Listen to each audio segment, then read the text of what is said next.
Hundreds of soldiers are leaving wives and children behind. They are bound for Afghanistan, Canada's first official combat mission in a half a century.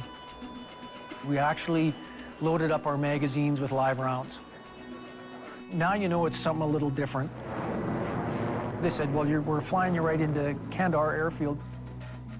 We'd seen it on TV, so it was all very surreal. When we came in, we had to do evasive maneuvers with the aircraft. That kind of stuff would get your adrenaline going. You're coming in pretty fast just due to the threat of surface-to-air missiles.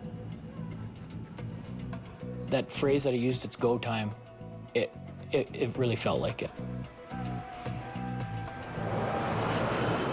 It felt like opening the Bible and looking at some biblical time 2,000 years ago. It was like the moon. The door opens up, the ramps open up, and you know, all you see is essentially desolation. You know, that first step onto the tarmac, you knew you were in a war zone. It looked like it. So it was kind of an awakening. When we first got off the plane, the American military, they looked fit. These kids were all like California guys and tanned and 19, 20, and 21. Most of us were like late 30s and 40s. And they were just looking at us like, who are these? Why would Canada bring all these old men to fight? The very first Coyote that rolled off the C-17 when it landed had a I Love New York bumper sticker on the front of it. And when the Americans saw that, it almost reduced them to tears. And in fact, some of them did cry. So here are these big, hardened soldiers, you know, really appreciating that kind of sentiment that we were all, you know, brothers in arms, and we're working with them to help right wrong that had been done to them. The operation to essentially clear the Shahikot Valley. The Special Forces had been chasing a bunch of al-Qaeda elements through the foothills of the Hindu Kush Mountains, where they were trying to escape into Pakistan, and so they were trying to cut off their escape routes into Pakistan. We were all like fantasizing, basically, like it'd be cool that if a Canadian group caught bin Laden.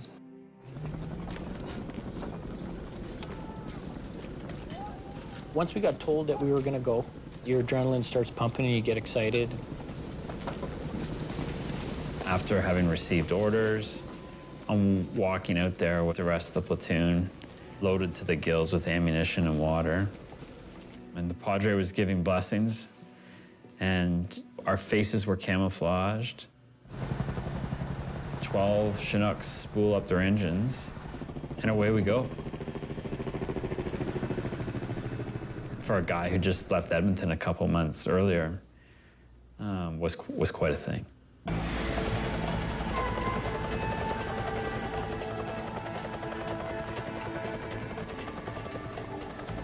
Actually, right across from me was a Delta Force sniper. He looks at me and goes, you know, who are you guys with? And I said, we're Canadians. And he kind of just looks at me and kind of gives me a nod. And he said, we're going into a hornet's nest.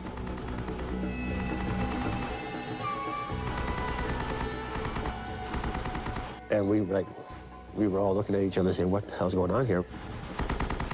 You got to remember now, these are crazy mountains, so we're doing some amazing flying. And then all of a sudden they stop, and the ramp goes down, and the loadmaster, the guy at the back that controls us, he says, all right, get out. The first intelligence estimate was that there were probably somewhere between 40 and 60 al-Qaeda fighters. That gave a lot of guys pause, because it would have meant very close, very personal, close combat. You know, this could be a real dodgy operation.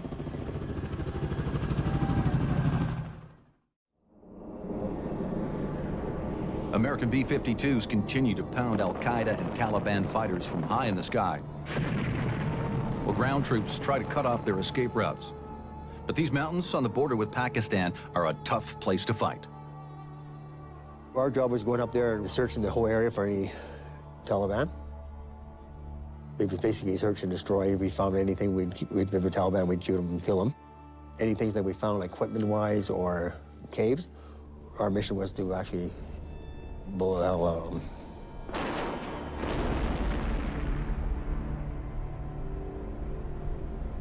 We never experienced anything bigger than fleeting shots from these people. They were using sort of quintessential guerrilla tactics. So we contacted them, but we never really saw them. So we would get shots taking at us. We'd hear that they were, you know, somewhere, so we'd go look for them, and they disappeared by then. Colonel Stogren said, we think snipers might help. I had a good sniper section, or a good couple of snipers in that organization. Colonel Strogan told us that we're going to be deploying in support of a special operations task against the Taliban in the Shaikat Valley.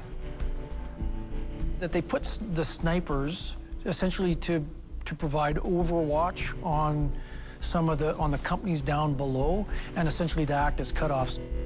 You know, if the Al-Qaeda were trying to get out or get in, either on foot or in vehicles, the snipers could interdict them. What a sniper does, they travel by themselves, and they're given an area to watch over. And they usually travel in either two-man teams.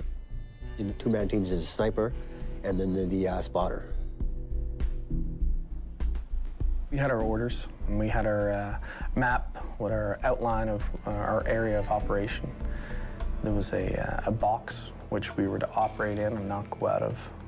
The reason for this is engagement by friendly aircraft. Because we couldn't engage these guys from the position we were in, we made the decision to move outside the box. We knew the risk that would come with that. If the Americans were getting shot at or anything like that, the sniper would try and find the target and then eliminate the targets. Got yours? They made quite a few kills. In the following days, we identified a three-man team, one of which were carrying an RPK, so it's a light machine gun. And that was identified as the target we'd engage. First round, we shoot at this guy, and no real reaction. They kind of stop, look around at those type of ranges now, because we're past that 2,400 meter mark. Not much of a reaction from them. Make an adjustment from Tim. Fired a second shot. I think he hit his bag. Don't change anything, breathe, rack another round, send another round down range, which made its impact. Target drops. There's no celebration, it's work. We later learned that the shot that we took at 2,430 meters was indeed a world record for a kill mating in combat by a sniper. I think you could see the elation in everybody's face coming back, and that they looked their fears or their doubts in the eye, a feeling of victory kind of thing, that we managed to pull it off. They saved a lot of American lives.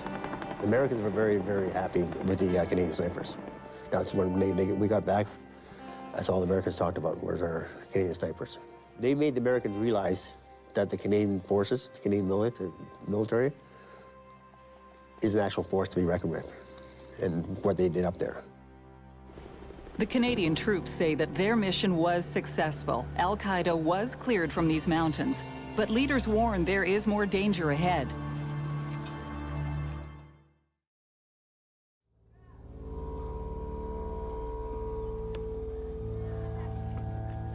We went to Tarnak Farms to do some more training. It was an old training ground for the Taliban, for Al-Qaeda, Taliban.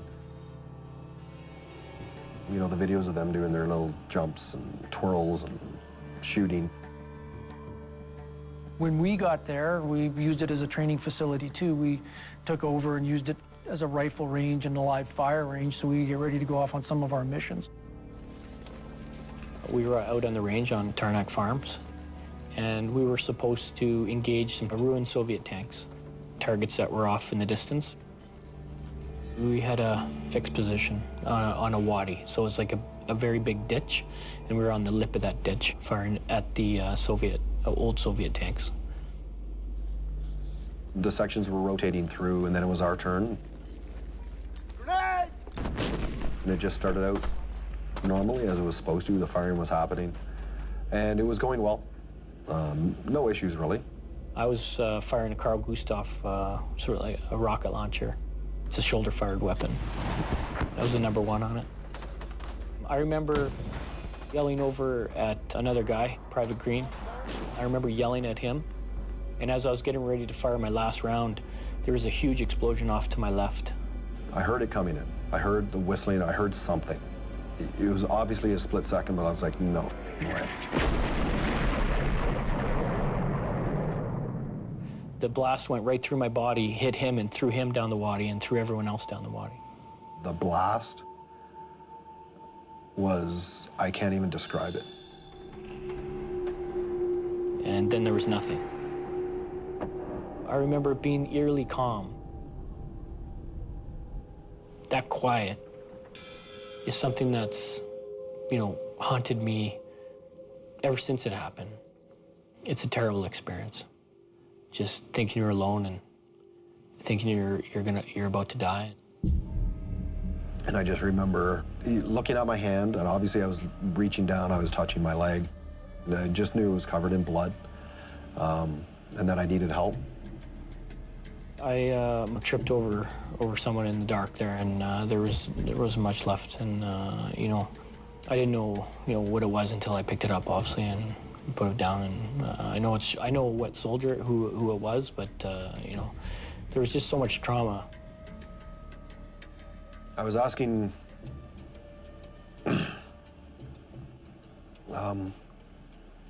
like going through my nominal roll in my head of my troops, if they were all okay.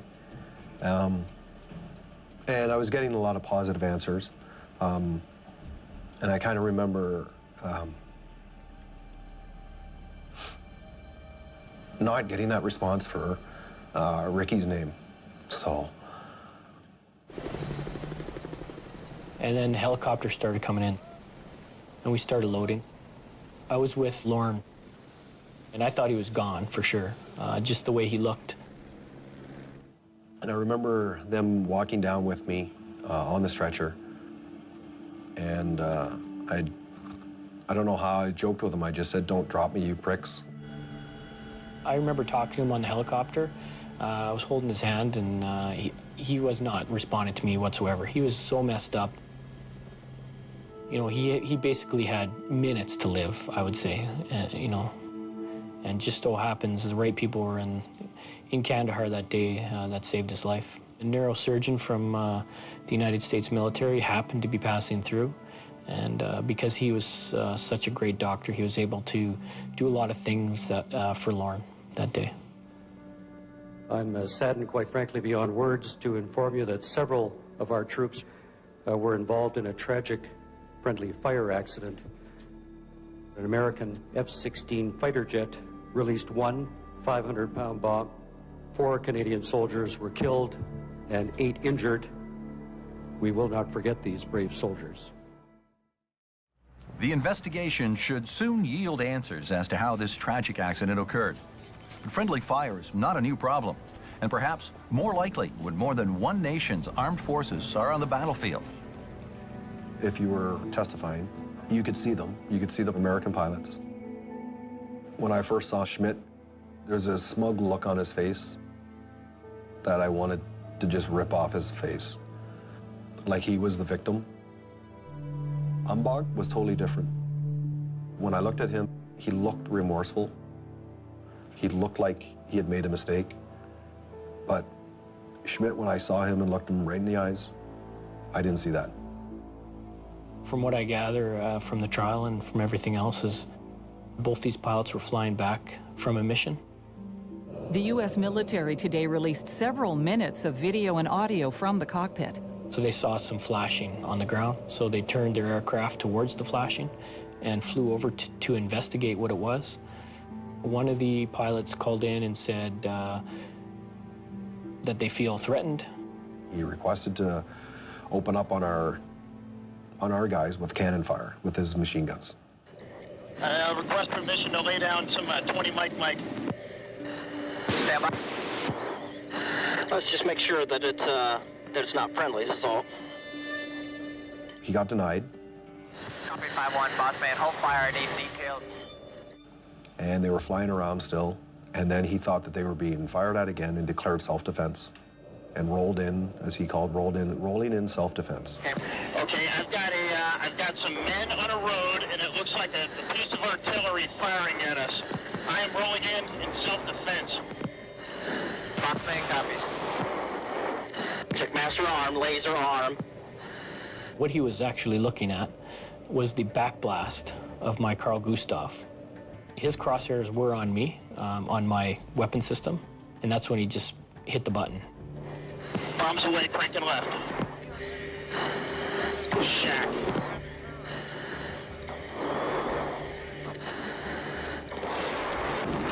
Boss man. Copy 5-1. Boss man, disengage. Friendly is Kandahar. It was a 500-pound bomb. Big bomb. Coming back left. Through their recordings, you can hear them. They're like, well, I hope we did the right thing and that they were going to be under the microscope now. I hope that was the right thing to do. Yeah, me too.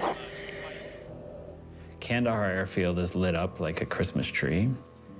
How could you come to that decision to drop a bomb without checking that 4 kilometers or 1 finger's width away from the biggest coalition base in southern Afghanistan? How could you not check?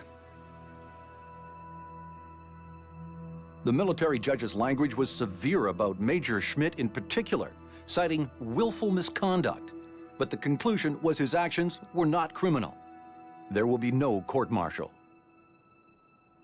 Schmidt went back to his unit. He got a severe reprimand. Supposedly wasn't allowed to fly.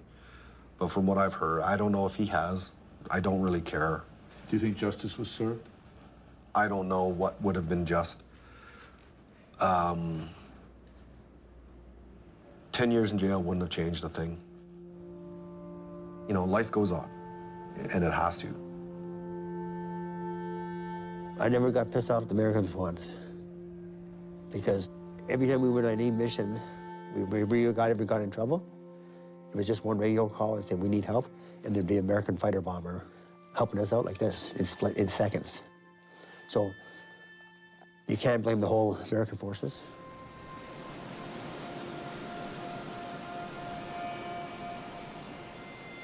There are still many questions and very few answers.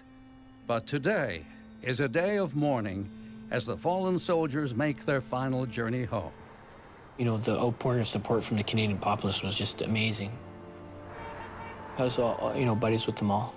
Mark Leger, Richard Green, Smith, and Ains Retire.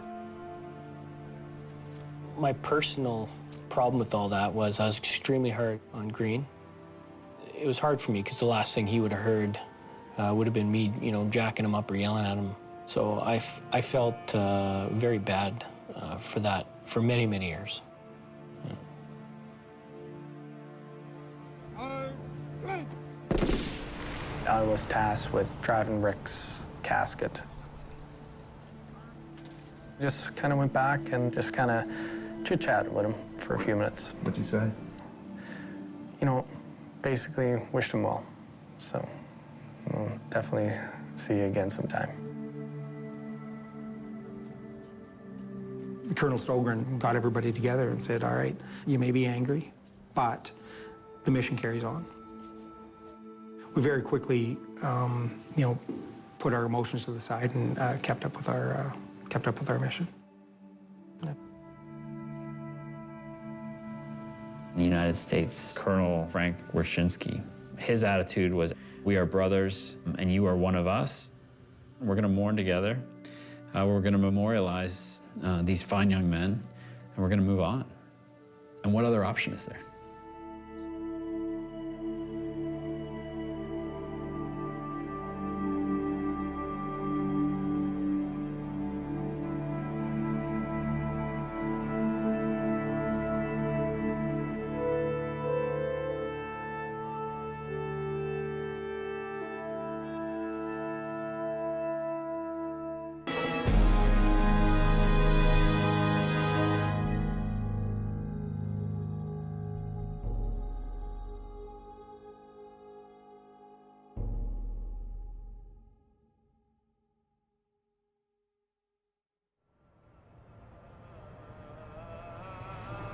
Kandahar, the heartland of the Taliban.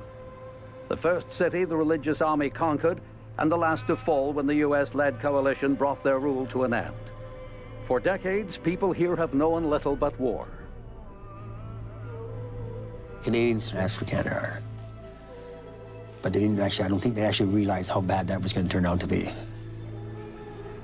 I was talking to a couple of the foreign affairs guys, and I said, Kandahar, eh? That's going to be tough. And they said, really? Because we heard it's all good. It's not going to be that bad. I said, oh, yeah, I don't know who's telling you that, but that's a tough part of Afghanistan.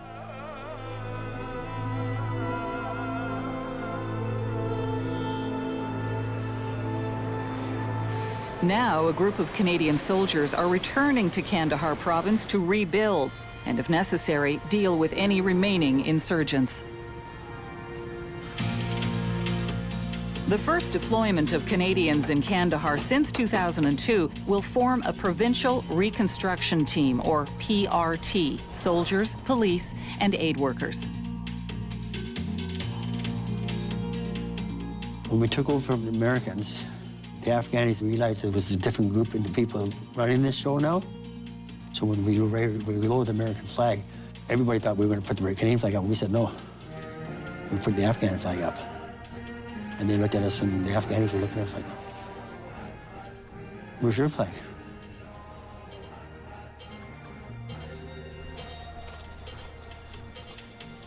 Everything we did was anchored on our development funding. That year, Afghanistan became the largest Canadian aid program in the world, so there was a lot of money to program. Glenberry was in charge. The ones that worked with him, we called him the professor, because he was very, very intelligent, very, very smart man. His job was to extend the will of the central government of Afghanistan in Kabul out to the province and to get that message across to the local politicians. We're going to leave the PRT and come down through. They said, okay, you're going to do this PRT, Provincial Reconstruction Team. And that was the first time we ever did anything like that. There were aid people, like give aid to the towns. I saw that mission as twofold. We were there to assist with reconstruction, but it was hostile territory. We were not wanted there by a lot of the people who live there and who know the ground, and so we were in danger every single day.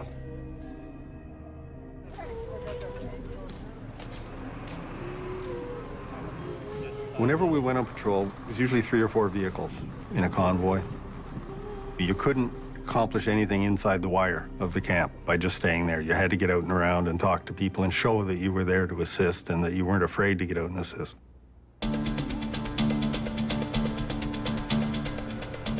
It's the beginning of a brand new mission in southern Afghanistan, and Canadian soldiers are facing new dangers. It's hard to know who is a friend or who is a potential foe. I was Glenberry's driver.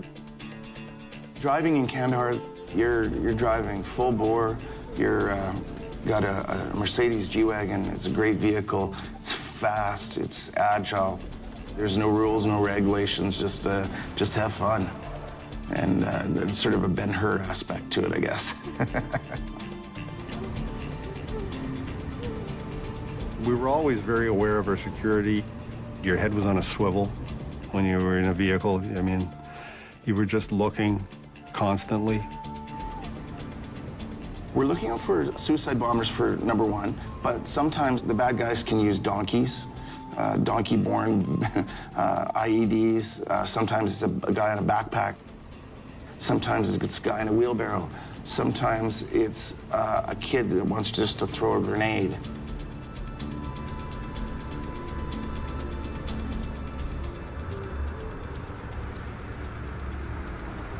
One of the patrols, we just happened to stop at I don't even know if it was big enough to call a village.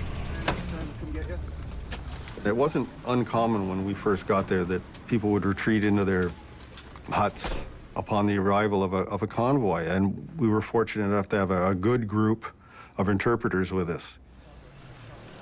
I started working as an interpreter for Canadian Armed Forces when I was 15 years old. Till the end, you know, our neighbors didn't know where I was working. Being a woman in Kandahar and then working for a soldier, it's something that a prostitute will do. That's how Afghan sees it. It's a risky job. So we'd have these shurahs and all that, and we sit around. What is a shura? It's basically a meeting of people. We'd sit down there, it's all on the rug, and we basically just sit there and talk.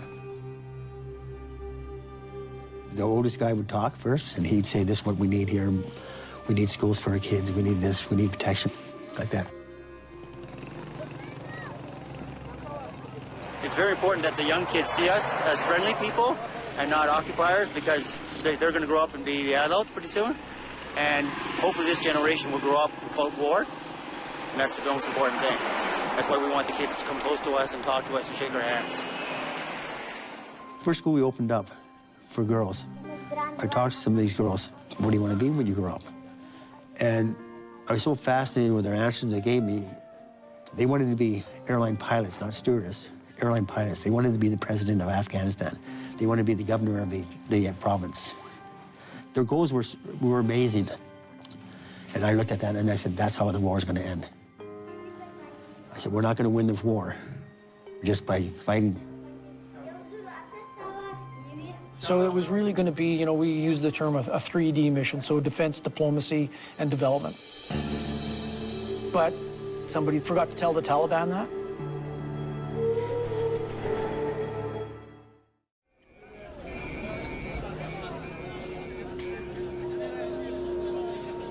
Kandahar was the cradle of the Taliban, its birthplace, its stronghold.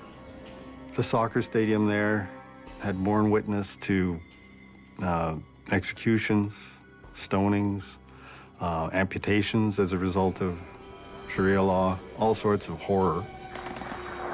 It was a really horrible and a brutal regime and the darkest day in the whole history of Afghanistan. And the people of Afghanistan will never, ever forget that time.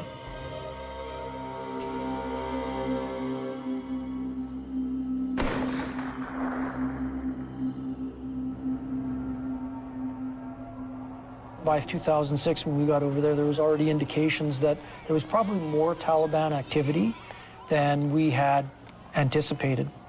And the feeling we were getting was, okay, that this is supposed to be getting easier, and it's not, it's getting harder.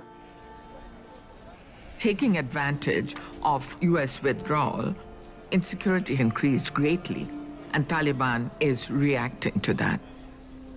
But should we not have thought about that, and especially in Kandahar, because it is the heartland of the Taliban? I was going in as one of the first two civilian police into the Kandahar Provincial Reconstruction Team. Our job as civilian police going into the PRT was to do a needs analysis of the Afghan National Police capacity in Kandahar province, and then decide what we could do to assist them. The Afghan police was a mixed bag, from district to district, from town to town. Sometimes they weren't getting paid, sometimes they were corrupt. A lot of them demonstrated some pretty remarkable courage. A lot of them also demonstrated some horrific corruption and vices. It came to my attention that police salaries were not being paid. It was being siphoned off. It was one of my local staff who made me aware. He said that, Nipa, you know, I hear this is happening. Maybe we should make a trip to the UN office and find out what they're doing.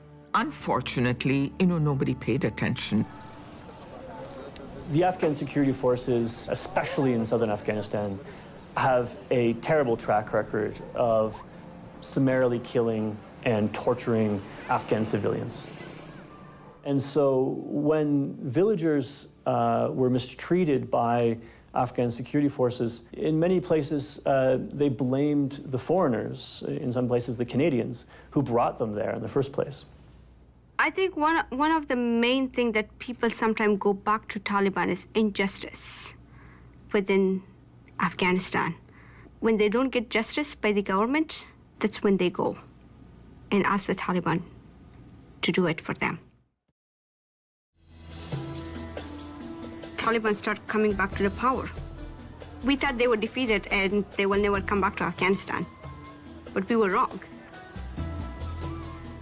Well, we were well aware of security issues, right? I'd had security briefings, intel every day. We had security updates every day. And you knew there were issues, obviously, and that we were prone to attack at any given time. I was told a couple of times by the guards that there are people coming and asking about you. You shouldn't be coming here. One time I was called, like, at the meeting by the director of Women's Affairs, and she told me that, Mariam, I know you're a good girl, and we really need your help, but I also care about women here. He said, you're a child, and you don't know that you're at risk. That was the first time that my father realized that their daughter was at risk.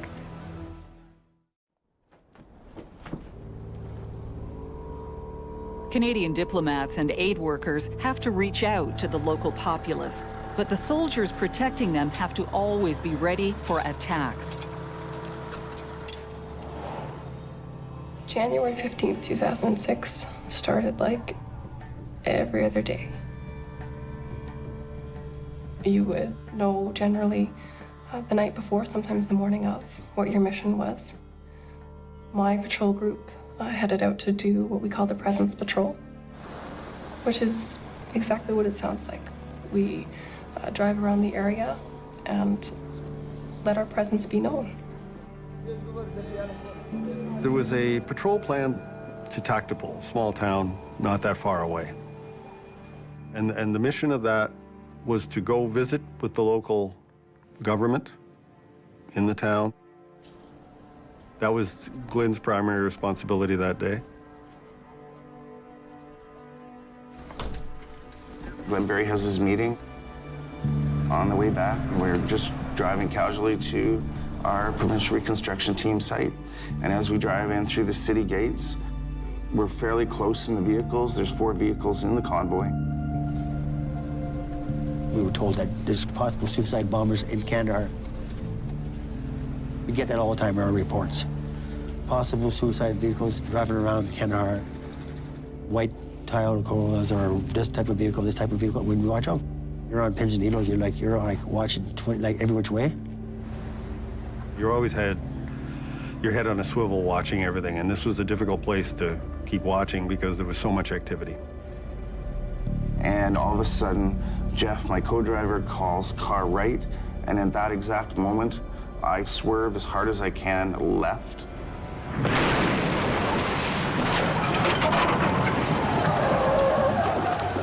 I remember just the feeling of this concussive wave coming at us. And it lifts our vehicle up through the air, tumbling. It was one of those things you couldn't believe it while you were watching it. It was corkscrewing through the air. I pop out, my left leg's ripped off instantly, my right leg's destroyed, hands and face are on fire. My sergeant is on the radio, and he's saying, Paul's dying. Their patrol was hit by a vehicle-borne IED. He's a suicide bomber. Absolutely. Mr. Glenberry died instantly in that IED strike. I remember every second. The pain, oh, the pain. It was like a chainsaw. Jake Patton and then one of my other corporals said, if we don't get rid of Franklin, he's gonna die. 2 Afghans start walking out of the crowd, right straight directly towards me, eyes locked on me. My buddy Jake Patton, he brings up his rifle and he's ready to shoot them dead. And then for whatever reason, he doesn't. So he brings down his rifle, and what they were doing was helping me. So they helped lift me up. Just threw him in the front seat. And there was 2 sets of legs. around the scene there. We grabbed the two legs and they just threw them on top of Franklin. Paul came in first. Oh, he was talking unconscious. The first thing he wanted to know was, is everyone else okay? Because Paul was their medic. So that would be the first thing that he would want to know, is everybody else okay? What did you tell him? I said, you don't need to worry about that right now, Paul. We're gonna worry about you. And she said, I heard someone lost a leg. And apparently, in a big dramatic swoosh, I take the blanket and I go, that was me. I lost both. So, medic humor.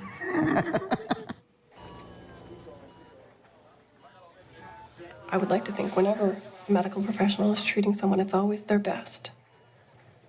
But when it's someone you know, someone you've worked with, you think about their family too. You think, I have to be able to send him home. The absolute need to have him go home is overpowering.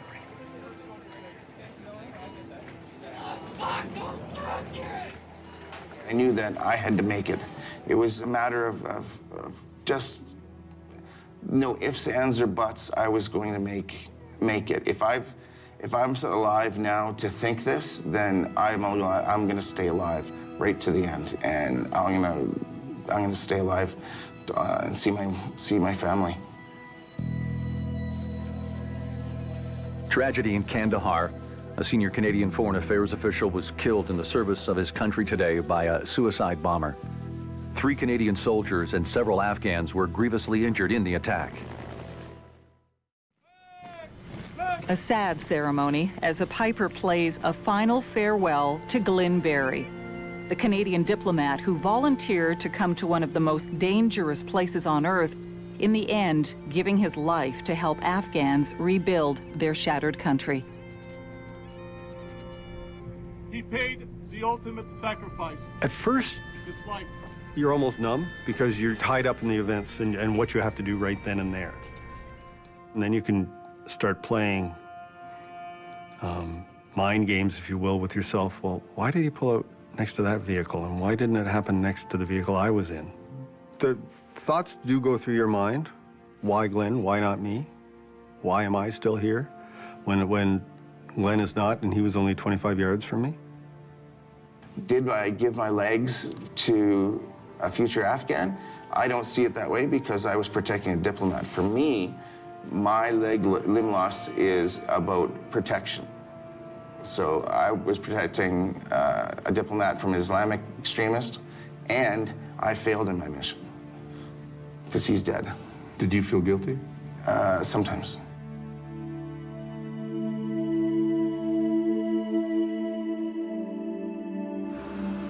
A day later, Canadian soldiers are going back outside the wire. They are going to continue their mission, but this time with a greater determination to ensure no insurgents get close enough to injure their comrades. We looked at each other, me and Major Lutz, and said, you know what we're doing tomorrow? And we said we're taking patrols out tomorrow. Because if we waited a couple of days, they would have been too nervous to go out again. They carried on as normal. Gunners, be extra vigilant in the turrets today, all right? And if it means get a point of weapon at somebody, point a weapon at somebody, all right? How did that alter the Provincial Reconstruction Team mission? I think it was just greater resolve for us to do what we went there to do, to own that for Mr. Barry. I think it just strengthened our resolve to be there. We won't let this break us down. The Canadians got a real shock with the death of Glyn Barry. But I think it was also part of a harsh education the Canadians were soon to get in just how violent Kandahar was going to be.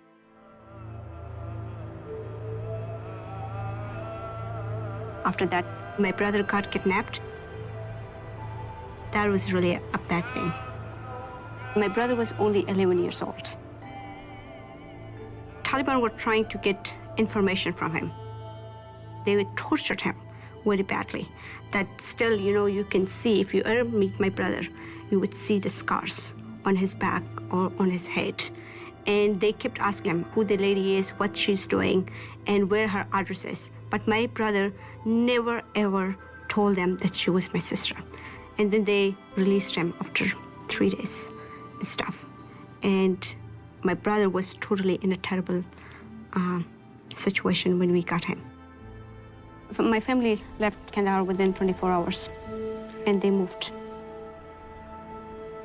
My father stayed with me in Kandahar because if we don't work there, how are we going to change Afghanistan?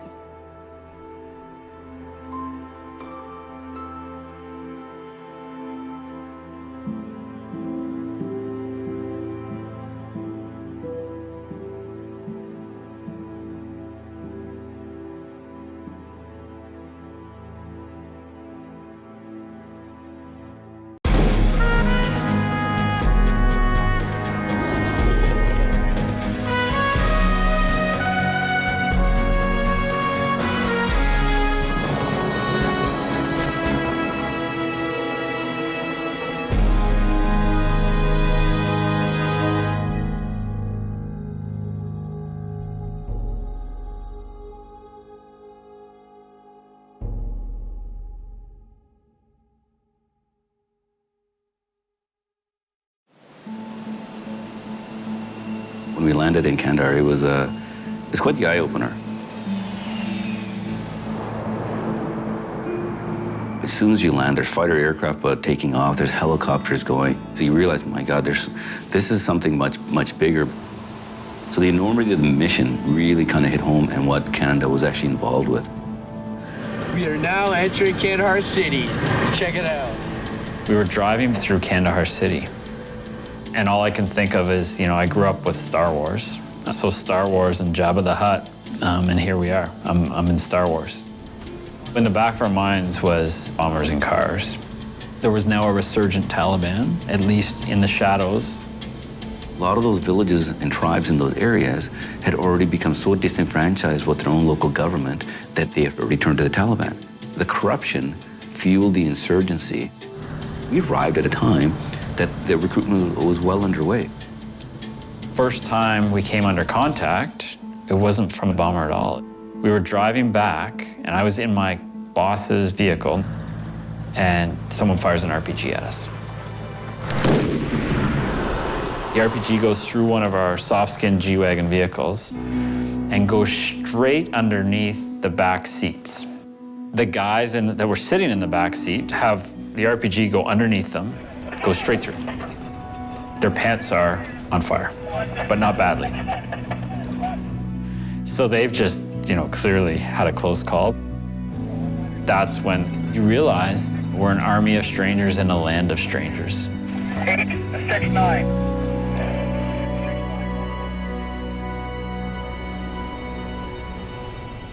I was a little concerned about the provincial reconstruction team going into Kandahar. One of the first things that the Taliban did in Kandahar was start killing off Red Cross workers. And that happened very early on. That happened in 2003, 2004. So the idea behind the PRT was that it would provide a little bit of protection.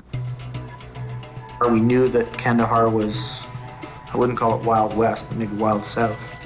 And the concern was that the PRT would simply be a goat on a rope. Officers would work with a platoon of soldiers and accompany them in their fighting vehicles to engage in discussions with village leaders throughout a whole district, one village at a time. And in those discussions, ascertain village requirements and whether or not the governance structure of the district and the province was caring about the problems of the village and doing something about it. My job was to liaise with village elders and find out what they needed for food, water, shelter, and education. That's one of my bugaboos, education. I would ask the elders if their girls could be educated. When they stopped laughing, they said, if I built them in a separate school, they could. Why were they laughing?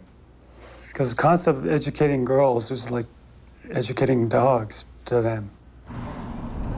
Captain Green was with Captain Shamoon in a platoon from A Company engaged in a shura with local leaders or elders in Shinkai village.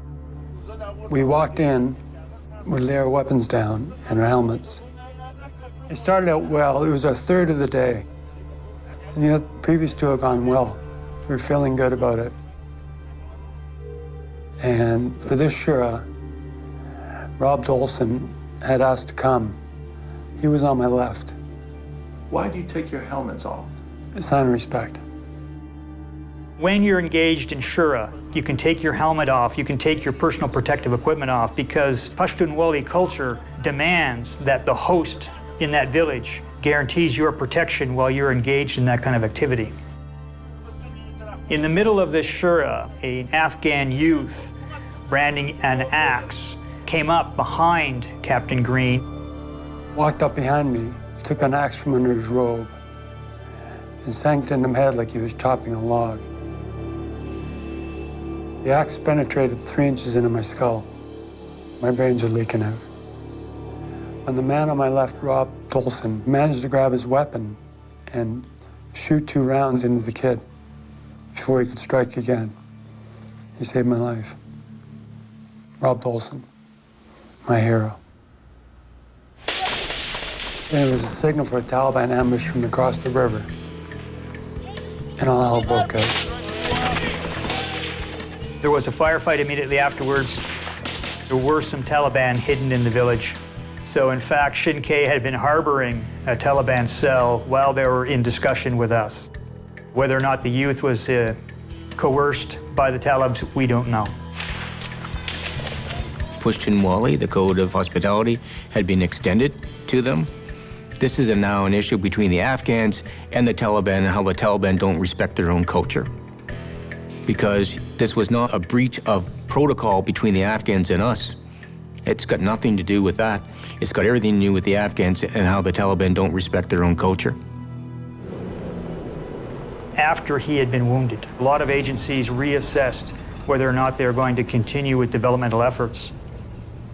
So it was a natural thing for us to move into more lethal combat operations by April of 2006.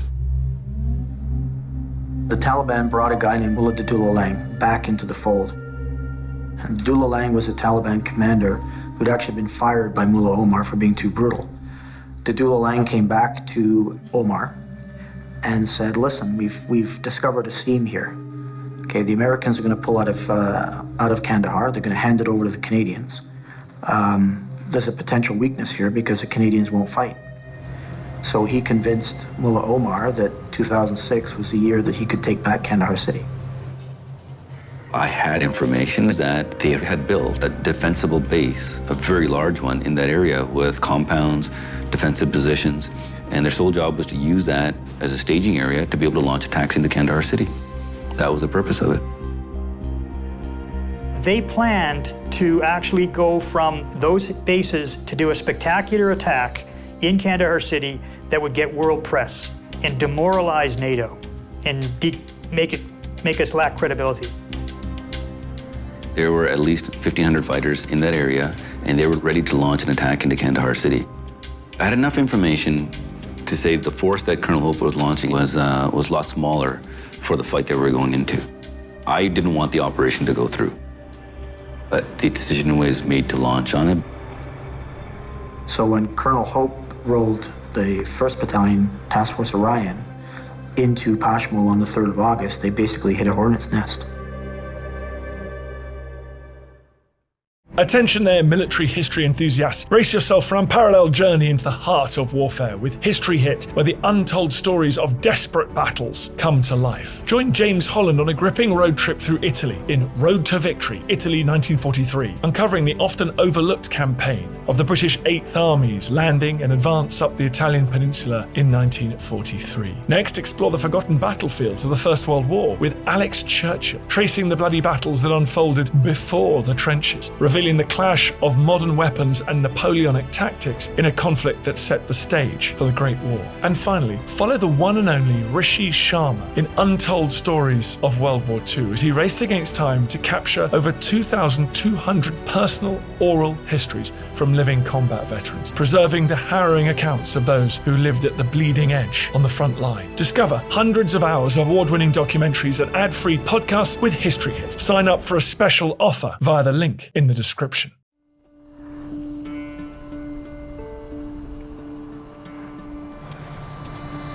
We mustered a company from 2 PPCLI with a task to clear the area of Highway 1.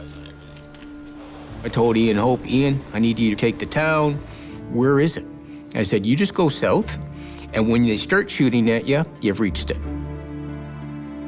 Highway 1 is the main artery that ran from the west of Kandahar city toward Helmand. Very, very important road. We would move towards what was referred to as a white school. Was it a school? From what I understand, the school did exist at one point. The Taliban went in, beheaded some of the teachers. A school in name only.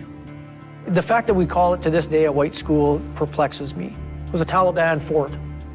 It had been built as a white school. You know, it was a big brick building that was very sturdy, and so they took it over and turned it into a fortress. On the morning of August the 3rd, the battle group launched, and really they knew that the center of Taliban resistance was going to be the white school, the Taliban fortress. And I remember Colonel Hope saying, we're going to an extremely volatile part of the country, and we are going to see combat. And hand in hand with that, you know, he was very matter-of-fact about the fact that not everyone was going to come home. I led the southern group out at about 3 in the morning. At about 4:15, we found a group of Taliban fighters in what could only be an early warning position. We're going to send A and AP forward to cover us as we move our way through to the blocking position. The lead Lav 3 got on the radio and called in a contact and said, you know, I see 6 guys with rocket-propelled grenades and machine guns, and I'm asking permission to fire. And I said yes. So it's going to be over in that direction. So we basically fired upon that group with concentrated Lav fire of 4 different vehicles using 25mm machine guns. There's not much left of that group once that kind of munition hits them. And then we were moving forward to actually get onto that position and find out what it was when one of our vehicles hit an IED. There was a loud boom, and it struck the lead Lav, which was driven by Corporal Chris Reed, and he was killed. The number of IEDs on the road prevented us from wanting to risk any more Lavs moving forward. Colonel Hope is like, okay, we really need to get there, but I'm not willing to drive down this road anymore. So we're going to do this assault on foot. So Sergeant Anger and I got together, and we basically figured what the best approach was up to the school. The Lavs that were already in position, it wasn't wise to move them forward. We didn't know how many IEDs were in the road. They had about 20-25 Afghan National Police attached to John Hamilton's platoon. And as they moved forward, they sustained heavy fire from all around the White School. The Afghan National Police immediately fled the battlefield. I called back to Colonel Hope. I said, sir, the Afghan National Police ran away. They're hiding now in a ditch. And he goes, John, you have to show them how it's done. And I said, no problem, sir. He courageously moved his forward troops into the school area, into the couple of outbuildings near the school, and said he was set there, which meant I would have to find more forces to come forward to begin the clearance. As I was beginning to plan that, it became obvious to us that he was actually in a kill zone, that the enemy had wanted this to happen. And that's when the firing really started to pick up. Several RPGs, heavy small arms fire going over our heads. It's about maybe 11 o'clock, getting close to noon. Sun is at its peak, and it's 45, 50 degrees Celsius. It's extremely hot. I have guys going down to heat stroke. You have to compartmentalize as a commander on a battlefield. You know these soldiers, you love these soldiers, and there's no other word appropriate for that. You love them. If they trust you, you feel that back. Committing them to what is almost certain injury and death is very, very difficult. At this point in the operation, though, I got over that. So I had stayed back with those guys to provide a foot on the ground for John and the rest of the Assault Forces movement up to the school, and they were doing it in bounds. By the time I got up to the school, to the objective area, Back up. I had 14 men. The vast majority of them were combat ineffective due to heat stroke, and also Private Kevin Dallaire was wounded at that time. Our situation was very precarious. They needed reinforcements up here as quick as possible. The fire was pretty intense. It was coming from all over the place.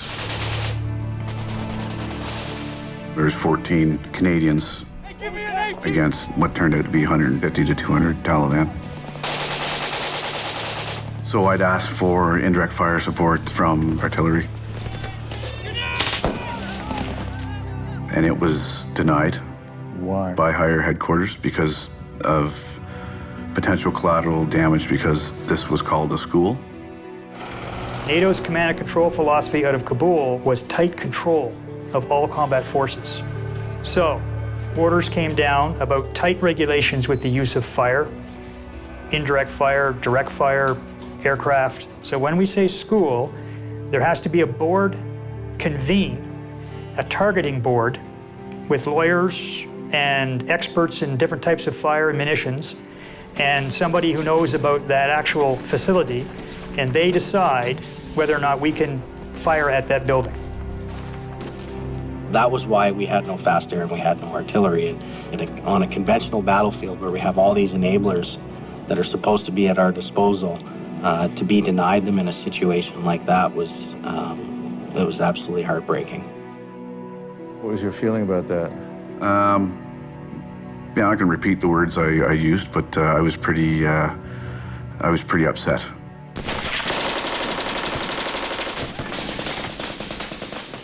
One thing that will forever stick out in my mind is the radio chatter when those guys came under contact in the south. You could tell they were fighting literally for their lives.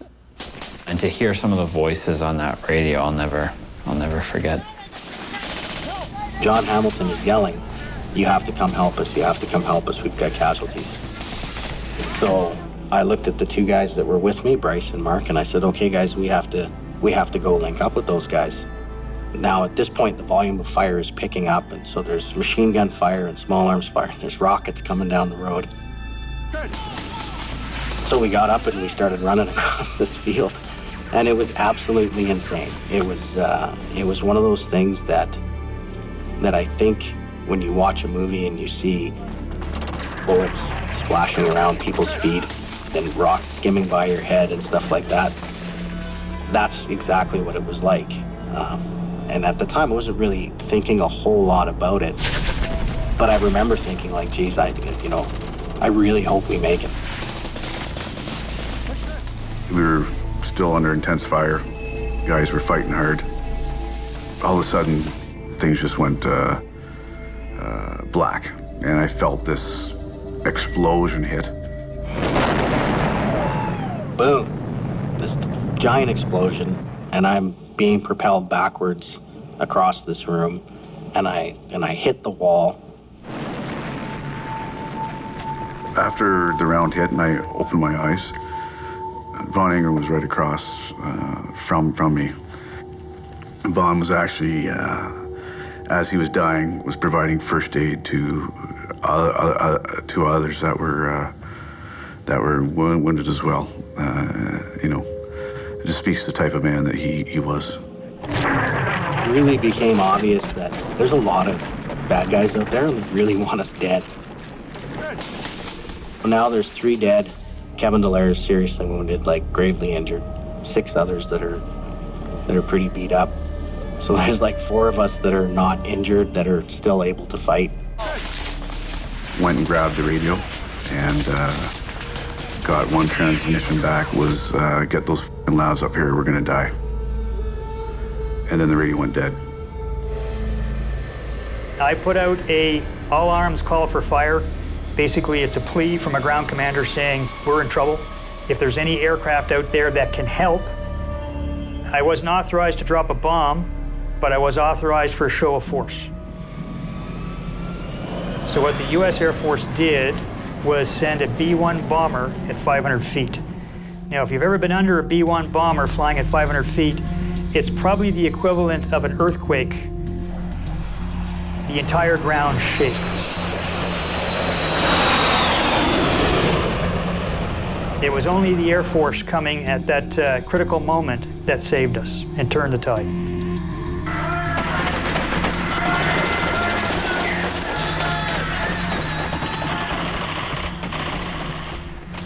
Lavs were firing like crazy as they were driving up.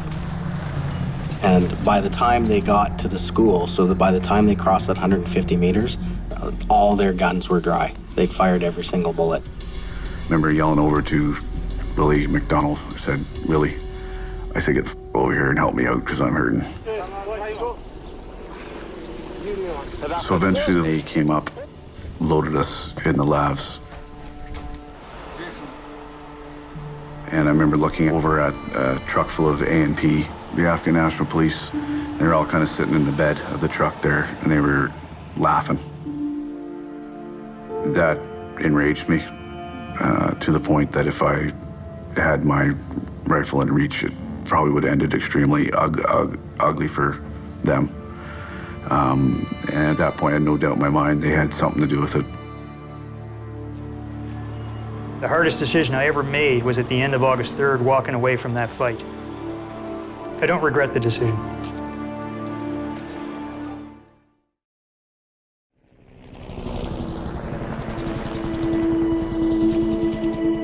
Is it tough to talk about?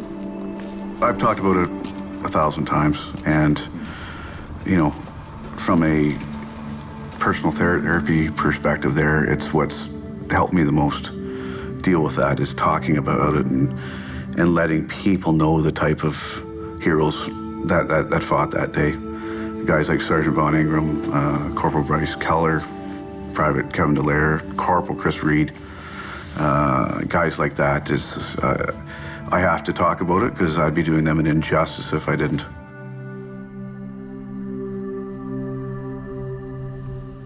I was just as upset as everybody else because in knowing something that might happen, then it comes true, it weighs on you, and it weighed on me for many years.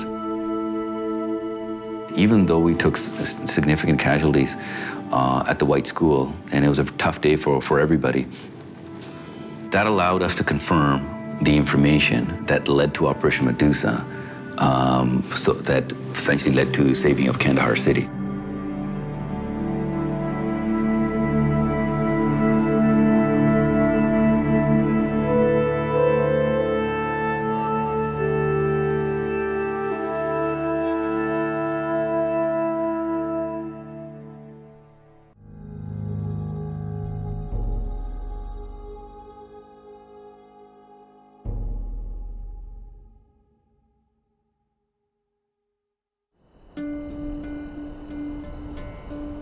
Fighting a counterinsurgency of the nature that the Taliban presented was as combat-oriented as anything we've seen since Korea or World War II.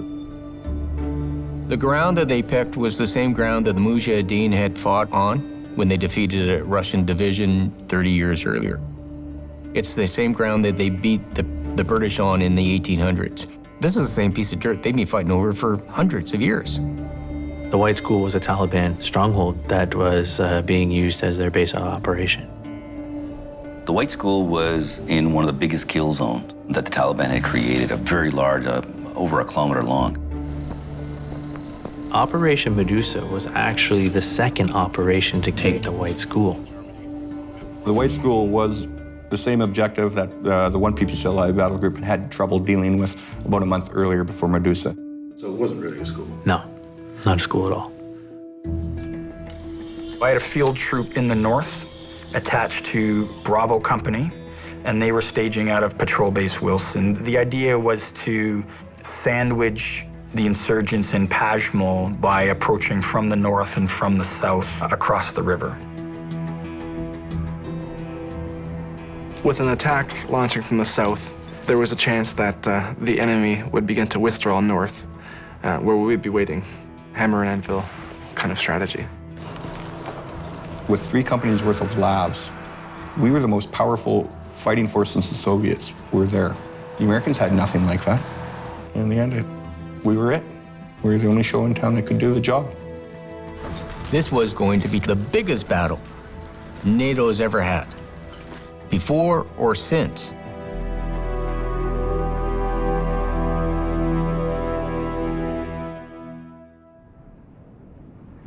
The orders were they're going to do 3 days of aerial bombings. So they were going to soften the defenses up of the Taliban. We had actually dropped leaflets saying, you are to leave this area. And they had marked off, you know, if you're found in this rectangle, you will be seen as a combatant and you will be, you know, taken out. We started seeing people sort of surging out. We were checking people, searching people to make sure that they weren't armed or, you know, Taliban trying to flee the area. Picture like a classic movie where all the civilians are fleeing, you know, and yet all the soldiers are going in the opposite direction. Once they started with the airstrikes, we're sort of hanging out on the sidelines, so to speak, waiting for the order to move. Anxiety was starting to kick in. The initial plan called for 48 to 72 hours of bombardment to soften up the target. The decision was made to abridge that by General Fraser, I believe. To use air power alone and just bomb everything off the face of the earth would not have defeated the enemy. They would have moved out of the way, or they would have hunkered down in holes, because you can't destroy everybody who's hiding. Doing that also disenfranchises everybody who owned a house there. We were not there to destroy the homes of people. Combat is basically everything we had trained for up to this point. So yeah, I'd say we were kind of raring to go. We really had no clue what was coming. Charles' company then was to advance across the river and get up onto the White School and seize it. Ideally, it would have been unopposed, but what they drove into, Charles' company drove into, was a very determined enemy. When we first pushed off, it was pretty quiet. We hadn't seen combat up to that point, so we didn't really know what to expect or you know, what we were looking for, really. We dismounted from the labs, and then we went forward. It was disheartening, you know? Like, you're looking around like, why are we walking in a line, straight line, you know? World War I style. I remember looking up and seeing this green pen flare. And I thought, man, that's weird. Why is there a pen flare just going up in the air? So the Taliban had sent this up, and that was the signal letting everyone know that we had gone far enough into the trap. Charles' company literally marched into the guns. Then they open up. They essentially lured us into that kill zone. All hell broke loose. A rocket took out a sergeant. And another rocket took out a LAV with Rick Nolan in it. Both were killed instantly. That was the first time that I came under fire. It was a withering amount of fire that Charles' company was being confronted with. I can hear the rockets and the bullets flying. There's about 400 Taliban that are dug in, and we're 2 platoons, about 80 soldiers. I remember hearing it on the radio. They were getting hit hard. And even though you can't see it, you know that things weren't going right for them right off the bat. And there was a genuine worry, and you start to get that feeling in the pit of your stomach. No time did I ever feel like anybody had overall control. People didn't know whether they were coming or going. It was chaos. Frank Mellish actually took over this section. He was meant to be a soldier. Like, he was born with a rifle and standing at attention. It was at that point that this black football-esque metal object screamed right by me. It was a rocket. And it was at that time that I realized Frank was no longer standing there. Frank had been killed by this rocket, along with Private William Cushley. Let's go, move back. Hey, let's go, we're moving back. We had our asses handed to us. We lost. I'm right. It was devastating. We were rock stars till that point. We were indestructible to that point. You know, nothing had really happened to us. And that just, it brought everything crashing down. There's a weight of responsibility that goes on a commander's shoulders that I don't think, unless you've ever been a commander, you understand and appreciate how lonely it is and how much of a burden that is. Everyone thinks about killing the other person, but you actually are going to kill your own people, and you can't avoid that. If you thought that fight that you've just gone through was bad, tomorrow is going to be absolutely worse.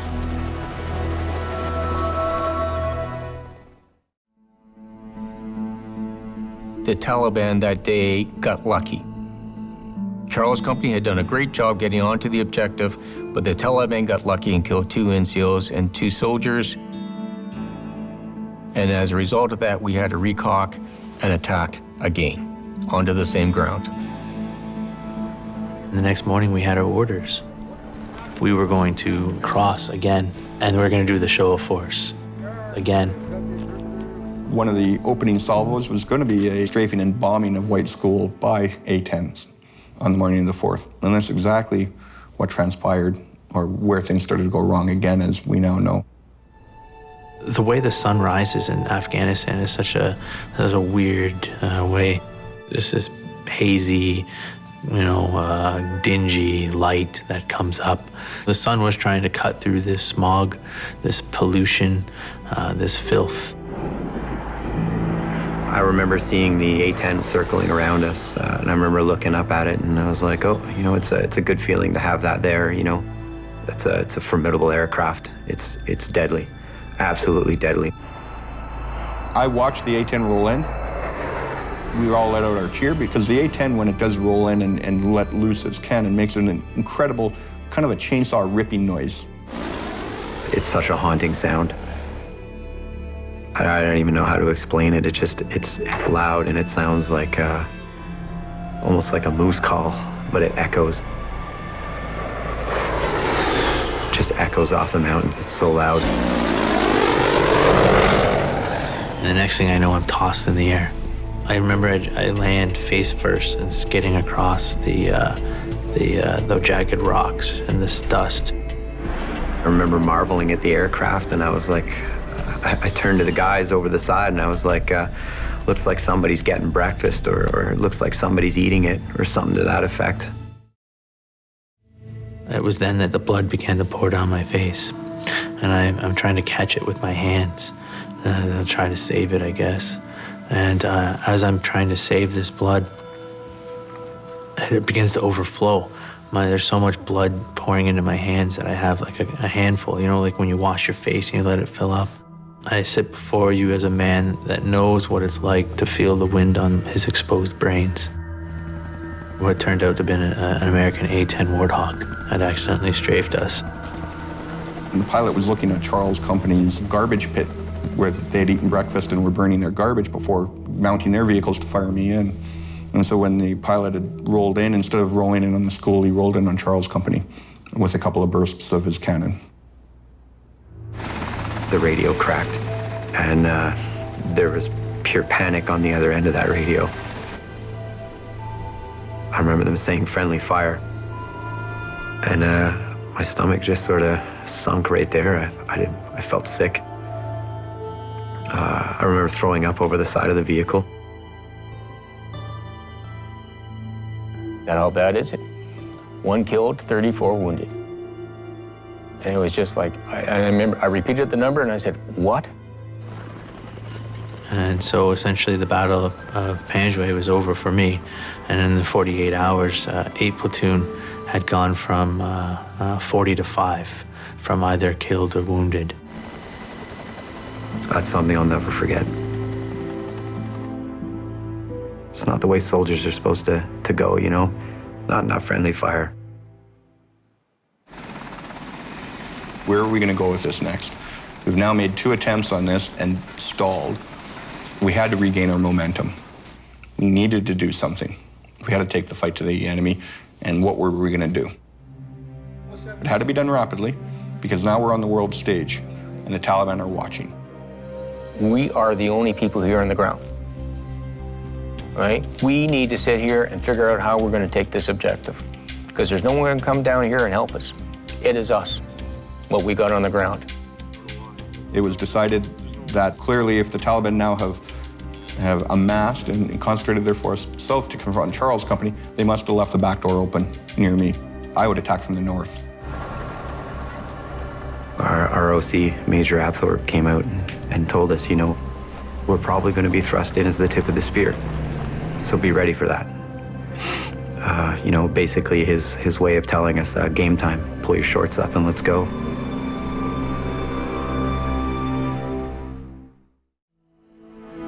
This is it. It's going to be a hard fight. We will succeed in this effort and defeat an enemy in a very small piece of ground, but a very important piece of ground here. We recock yet again. We're not going to show the Taliban for a 3rd time where we're coming from. We're going to slowly move down from the north and come down and build our own road to nullify the IED threat with all the roads that are there. So we take 2 bulldozers and we create our own path. The Canadian bulldozers that I had in my inventory, our heavy equipment is, it's old. Major Gasparotto wasn't happy with the state of the armor and the equipment. Tapping into the ingenuity of the sappers, they found their own armor. They welded it onto the civilian equipment. We did our very best to make these bulldozers and the rest of the heavy equipment as safe as possible. The soldiers called it Mad Maxing from the movie. I formed the company up on the night of the 10th to give them the pep talk, to give them the speech that a commander ought to give them, that we're going to go into battle, to prepare yourselves and so forth. But I wanted everybody to remember the significance of September 11th, 2006, that would be the day that we finally really took the fight deep into the Taliban heartland at that point of where we were going. Very soon after, we began to launch our offensive from Patrol Base Wilson south towards the White School. Scared, excited? Excited and scared. Anybody that says they weren't scared was probably a liar. We moved in a highly methodical manner whereby artillery and aerial bombardment would hit where the enemy positions on the front line. Infantry dismounted would then sweep out to take that new line, which would then allow my dozers to move forward and create a breach or a lane in the grape fields or over the wadis, which then would allow the lavs to come forward. I remember thinking a lot of things during the firefight. Is this real? Go, go, go! It was exciting. It was exciting. When I say it's fun, I can think of a lot more fun things to do than being shot at, or even having to shoot at another human being. You know, I wouldn't call that fun.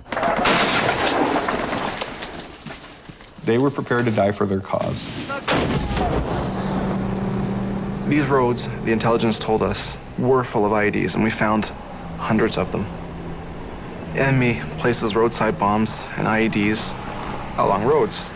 So the best way to not fall victim to an IED is to avoid roads. It involved collateral damage, but it also resulted in avoiding IEDs. I remember telling the task force Destroy as little as you possibly can, because people have to move back there afterwards. You know, knock down walls, which we can rebuild, but try not knock down the whole compound, which we don't have to do. So when the families come back, we don't become the enemy. I remember one bulldozer. I remember watching the guy bulldozing with the optics on the vehicle, and he hit an explosive device. And you know, whether it was an old landmine or it was something that they had planted, but he hit an explosive device in front of his vehicle. I remember seeing the huge plume of dust. There was so much chaos going on, they couldn't figure out who it was, and that's when we heard Josh's name over the radio.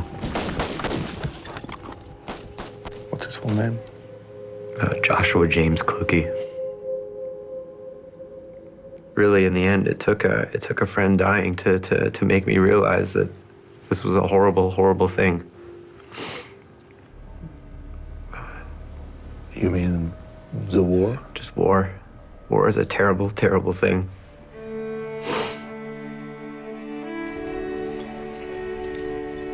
By the time we had made it down to the White School, the enemy had largely withdrawn. And they realized that they couldn't fight our overwhelming firepower. We finally owned the White School. After weeks of blood, sweat, and tears, we'd finally taken that piece of terrain, which became very much a symbol to the Taliban, and they're holding out. We finally had dislocated them. Operation Medusa, certainly the shooting portion of it had come to an end. Success. The mission was achieved in the end, yes. Following our successes on Medusa and their losses, the Taliban truly realized the absolute overwhelming amount of firepower we were bringing to bear. And even in any dedicated man's mind, there comes a point of futility of why am I going to stand here? I can run away and fight another day. Our assessment is we've probably killed 1,000, which is just disgusting a number. So we probably killed most of their command and control in the area. It was just horrendous. In terms of numbers, nobody can really afford to lose that many people and to lose that much real estate. So I would say that it pretty much, that was the straw that broke the camel's back for the Taliban. And so, in classic insurgency fashion, they further blended and they withdrew.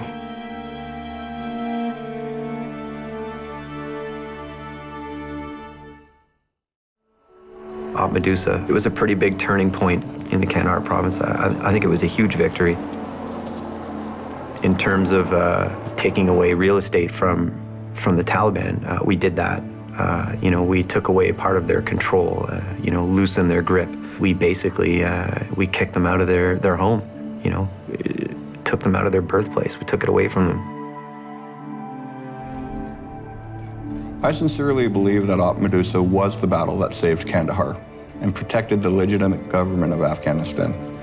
Without it, I believe that the insurgency would have spread like a cancer through the suburbs of Kandahar city and completely toppled that local governor.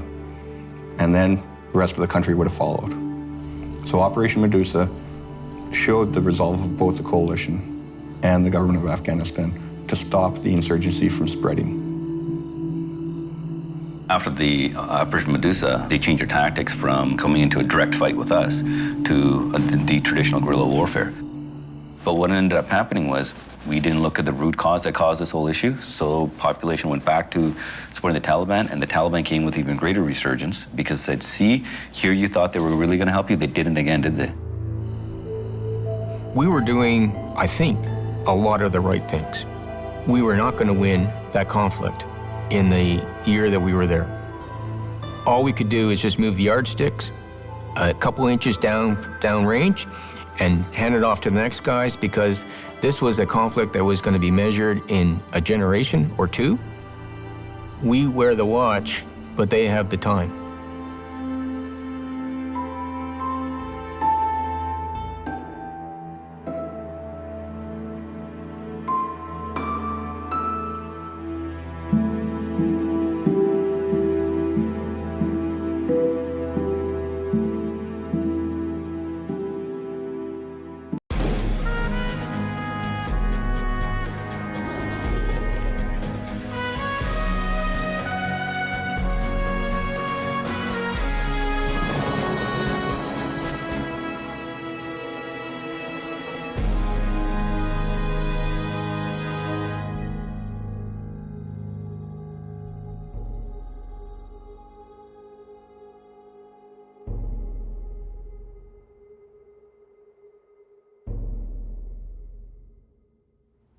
I'd like to think the 158 men and women who perished in Afghanistan are looking down and shaking their heads saying, look after my friends. Don't build me memorials. Look after my friends. They need it. Their souls are torn, their flesh is torn.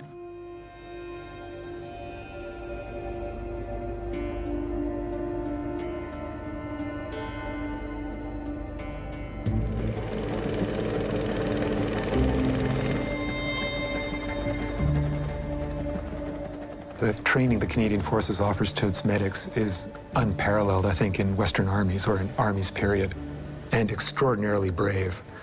You know, Canadian got hit, the medic was coming. No matter what, the medic was coming. It's very hard when you know that you could do everything right and somebody still dies. If I put that tourniquet on a little quicker, if we had put the IV in quicker, or got them breathing faster, would they have lived? And the hard realization is that people just die. And you could do everything right, and you're not going to save a life.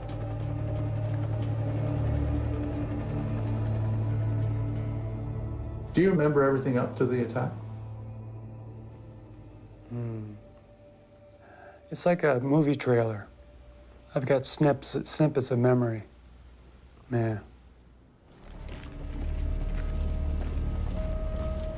We're in the village called Shinke by a river for a council meeting with elders. We took our helmets off and lay our weapons down. This insurgent walked up behind me, took an axe from under his robe, and sank it in my head like he was chopping a log. Sank it into your head? Trying to get it out for a second bite, which would have killed me, when the man on my left fired his weapon and shot 2 rounds into the kid before he could strike again. The axe hit me on my left back, the back of the skull on the left. How deep would it have gone into your brain? 3 inches. Line 11 to the line 0. Say again the nature of the wound. Line 11, I say again, the nature of the wound is an axe. 1 to the head, over. My brothers thought I was dead, my platoon brothers. The medic started bandaging me up. That's to save my life. And I was medevaced out by a Black Hawk, an American Black Hawk.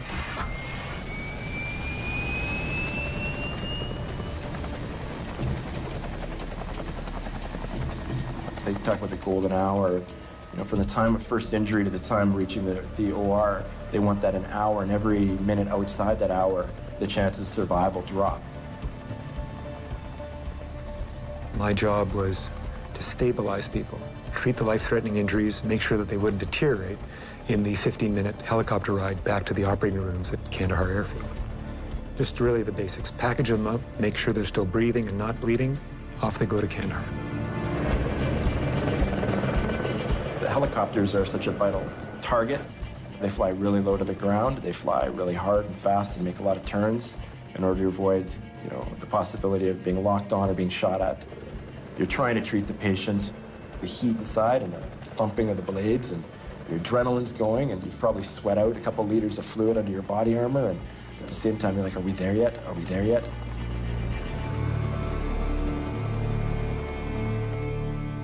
My name is Master Corporal Paul Franklin, and I was injured in 2006 in a suicide bombing. There was 2 weeks left of our tour. As we drive in through the city gates, all of a sudden, Jeff, my co-driver, calls car right, and at that exact moment, I swerve as hard as I can left.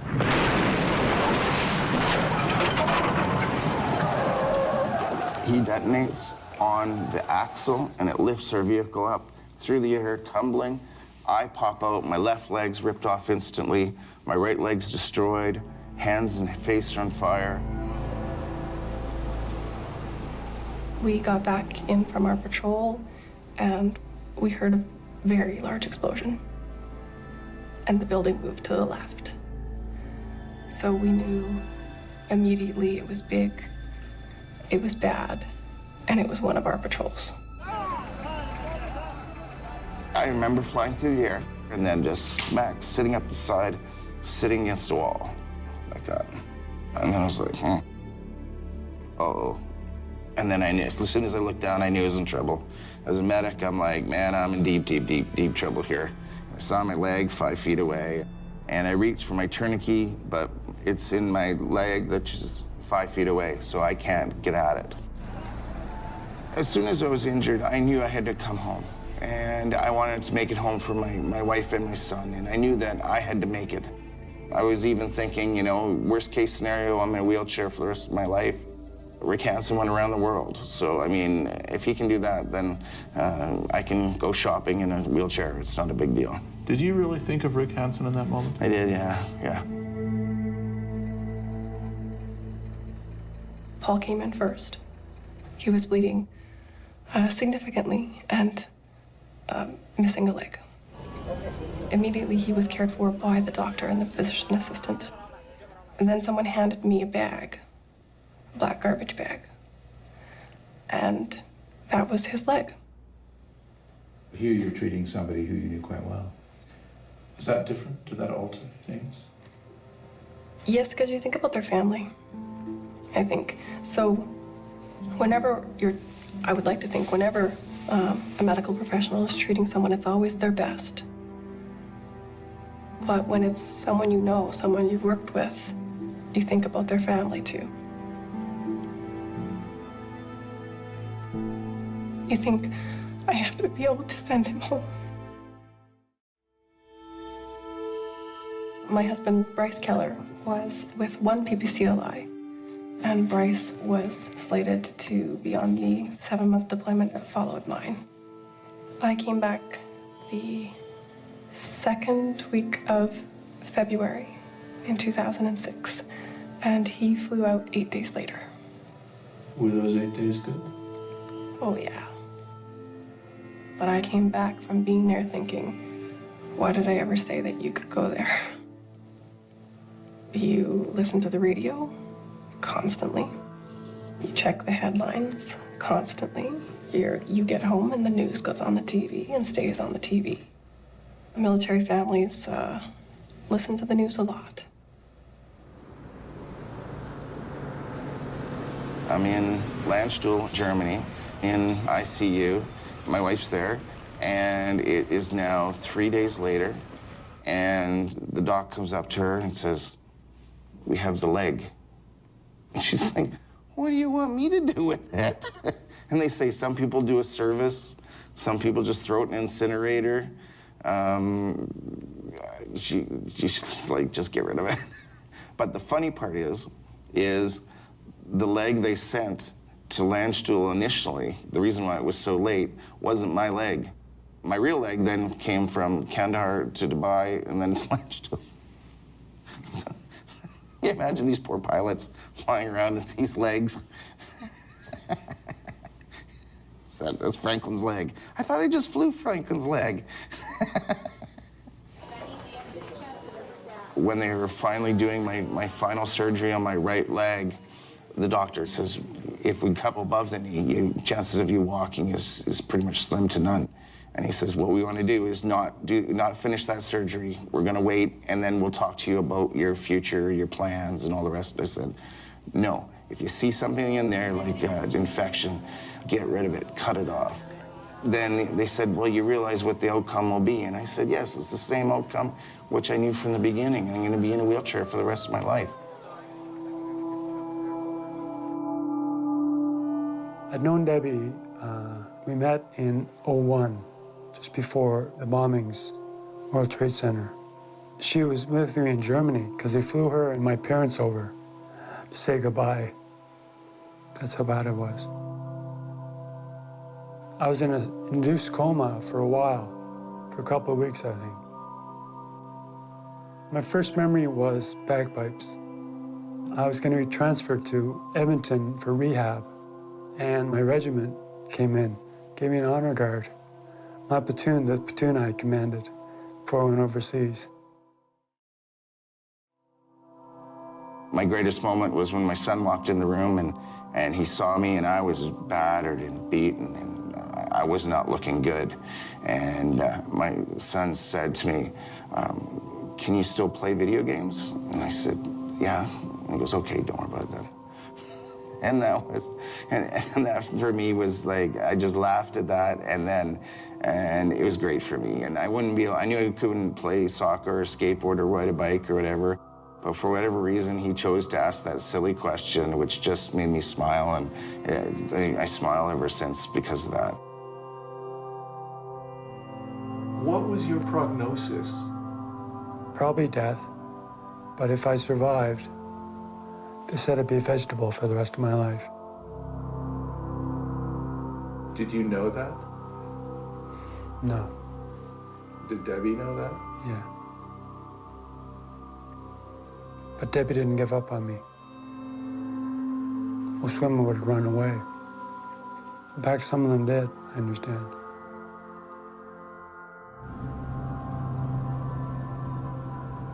I left for work, and I heard while I was driving, they released the name of one of my friends who had died earlier in the day.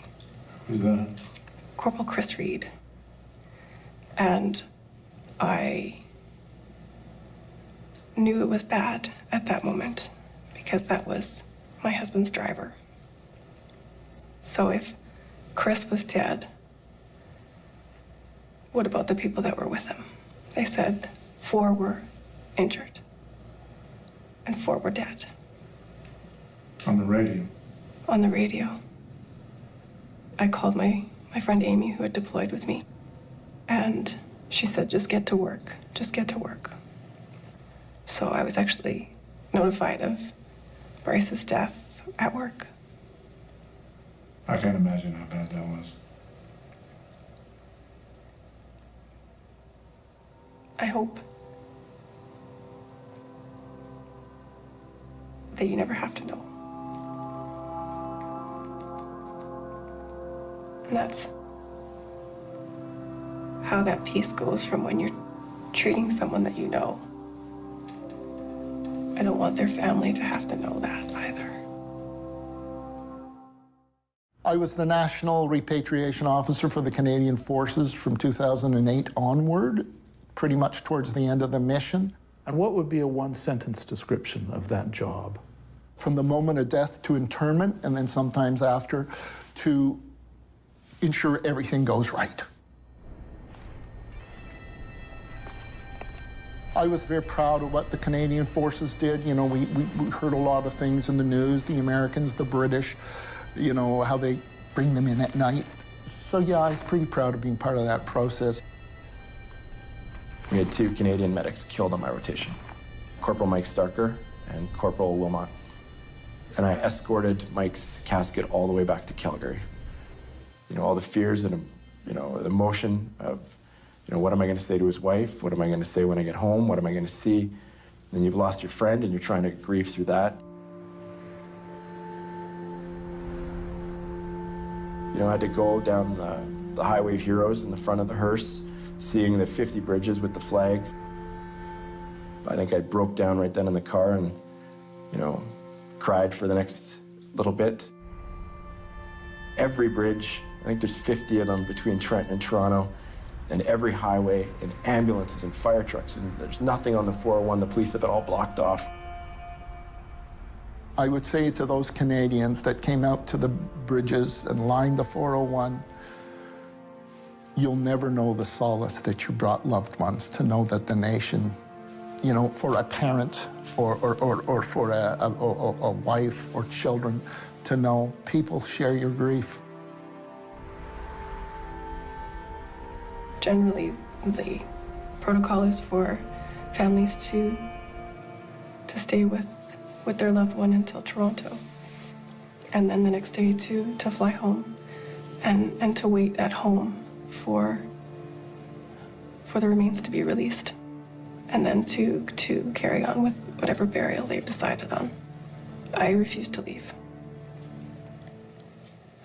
so I could bring him home myself.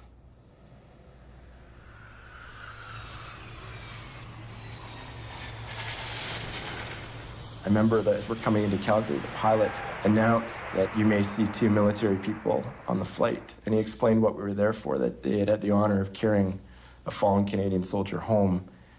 And you get to see that plane just went quiet. I think the first time I've been on an airplane where the whole plane was just dead quiet on landing. People didn't know what to do. There's people crying on the plane, and they were clapping when we got up. And again, it was just another whole flood of, you could see the sorrow. It's like every Canadian felt the loss of this Canadian soldier. This pride that people showed that you're not used to.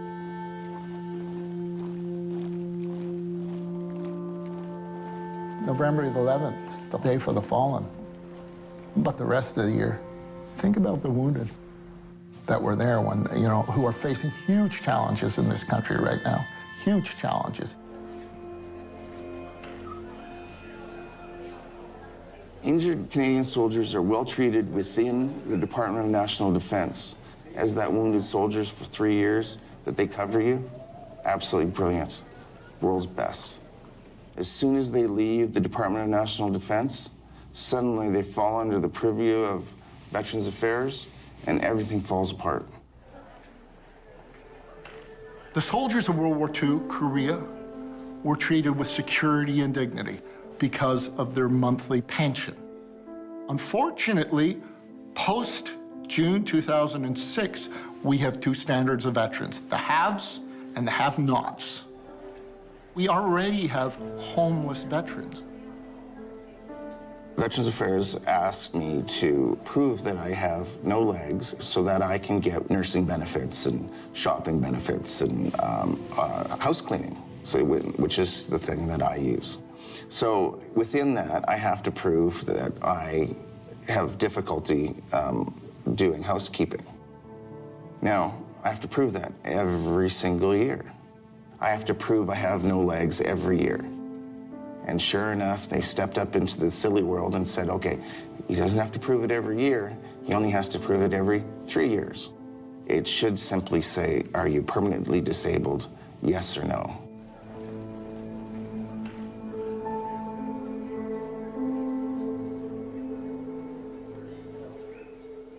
I had bad PTSD episodes in Edmonton. Memories, flashbacks, what? Yeah, everything.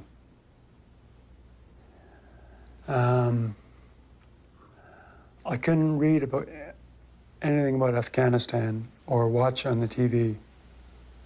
And I was terrified of uniforms. Of course, my friends all visited me in uniform to make me feel good. But I was just howling at Debbie. I remember screaming at her, foul things at her. She would hide our daughter Grace away in the basement. I remember thinking, this is what it's like to be insane. I could feel it coming on. I was powerless to resist it. At Halloween, I had a bit of a bad go because the fireworks sounded like RPGs and they triggered my PTSD. But I came home and put Noah to bed, my son Noah, to bed, and that calmed me down.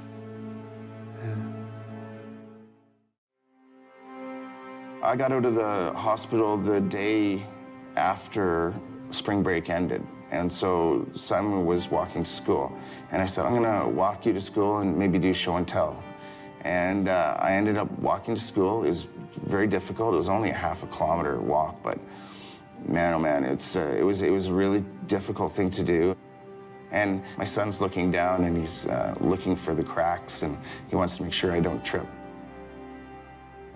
I married Debbie in 2010. Yeah. I was not going to be married slumped in a wheelchair. So I practiced standing up for long enough to save my vows. It was like, couples practice for the first dance. Yeah, we practiced for my first stand, and that was our dance. Yeah.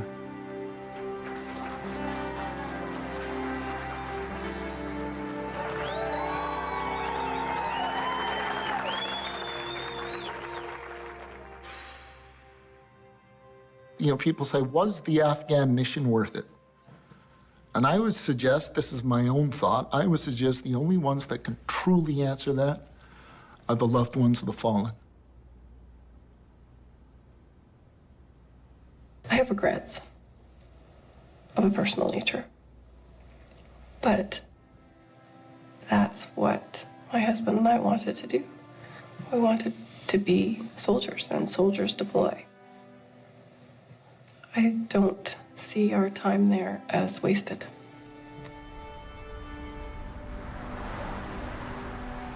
We brought them back with poise, dignity, involved the families, and in the end, the nation involved itself. Nobody organized this.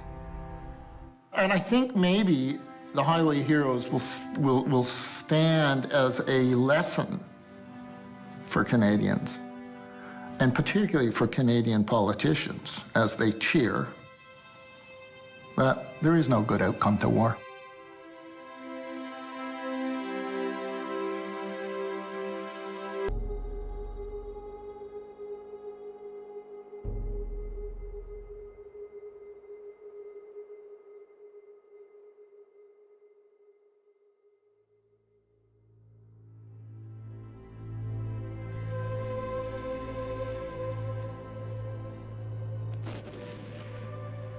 As we went into the post-op Medusa phase of our deployment, we went back to Fort Martello to do true counterinsurgency. It was very much like Fort Apache. That was an analogy we used quite often. Absolutely. It was a fairly large footprint, an embattlement on top of a mountain, about 100 kilometers north of Kandahar city. If the Taliban were going to slink back to their IED ways and terrorizing the locals, then we had to get the locals to be very pro-Afghan government. And that's where having a CIMIC team like Sergeant Bascon to come up and to work with the locals and try to win the hearts and minds over. I'm part of the PRT, the Provincial Reconstruction team, and I've been sent out here to go to the local villages and pretty much see what they need and what they're lacking out in this area. A lot of people didn't know what civil-military cooperation was. You know, they just figured, what do you know? What are you here for? Well, I'm here to make your job a little bit easier. We're not just here to kick in doors. We want to gain their trust so that we can work together and build Afghanistan back up to what it was. It's easy to hide behind our walls and not trust anybody out there. But we made sure every day we were out in the communities. The pervasive attitude is that don't trust any of the locals now at this point. We don't know who's Taliban, who's not. You know, one minute they're farming in their field, and the next minute they're reaching under the grape field and grabbing an AK-47 and taking pot shots. And that's why sending the troops out on those patrols with Sergeant Bascon was absolutely critical.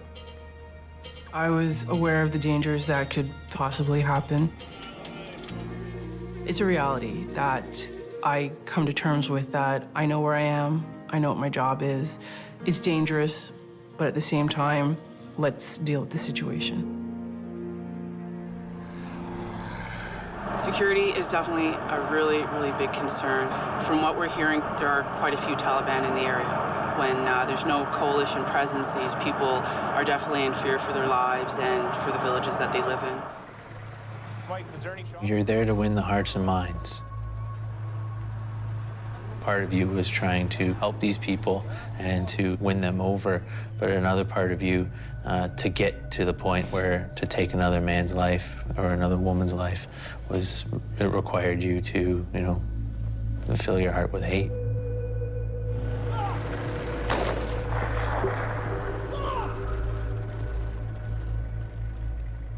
They grew up around weapons their whole life, and, you know, gunshots going off doesn't really scare them, you know, doesn't shock them or anything unless it's directed at them.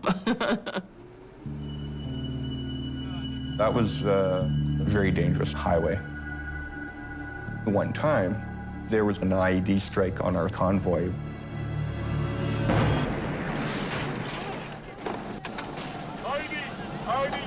Nobody was seriously hurt. My driver received shrapnel from it. One of the vehicles had the tires blown off. What goes through your head when that happens? It was almost a car engine block went through my head that day. My first contact, it was definitely a very friendly contact. The village elder was very welcoming. My duties was to see how I could help them and to hear what they needed. They're looking for security for the most part, but the biggest one I've encountered in the villages I've been to has been a well or some sort of water distribution system. Talking to the local elders, there's been a drought ongoing for 5 to 7 years. It shows. Finding that the people are lacking a lot of water, finding that the people are getting sick from the water as well. So we're looking at their generators and water pumps right now and seeing what we can do to repair them. It seems like a big task. It is a big task. It is definitely a big task. Most of the villagers' concerns were their water pumps. They kept breaking down because the only way they could get water was through the ground. And we saw several of their water pumps, and we figured, let's see if we can provide spark plugs because that was their biggest issue. We took in about, I don't know, 10 to 13 water pumps to see if we could fix them. When you start asking for physical resources that are always in short supply anyhow, is it up to the military chain of command to provide? That was not well articulated to us. Okay, keep your eyes open, stay aggressive, push right through, keep the security bubble, no one comes in. Being boots on the ground and trying to gain the trust of the people has always been a challenge because, you know, it's like 1 minute they're friendly to your face and then the next minute, you know, they're running away and they're obviously telling people that, you know, don't deal with the Canadians. They're not bringing good aid here. They're bringing bad medicine. And moving around the whole country and talking to different people, it just makes it so difficult to do our job as civil military cooperators out there. Oh, I think it's not good. Your weapon. Oh, tell her it's only for protection. We're just here to spread the word about medical aid and women and the children, especially if they're not feeling well, especially if there's a newborn baby too. Okay. نو البته وای سیده دا خبره سیده نو دا سلاګان چې په حساب دي زمونږ د حفاظت د خطر دی و مونږ دلته د خطر راغلو چې تاسو خبر کو د خپل د کومک چې په Let her know that we're Canadians, we're the good people. نو البته وای مونږ کاناډیان استو وای مونږ ښه خلک استو پوه. I patrolled down, of course, to introduce myself to the elder. He claimed to be 104 years old. And like he said, he waited out the British and he waited out the corrupt government, and then he waited out the Russians, and his opinion was he's going to wait out the Taliban, and he's going to wait out the coalition forces, and his village will still be on the side of that mountain. Can you let him know that we're still working on his generators, and we plan to have them back within 2 to 3 days, because we're still trying to find parts. Again, I'm going as fast as I possibly can and trying to get them the help that they need. There's definitely dangers along the way. Anything could happen.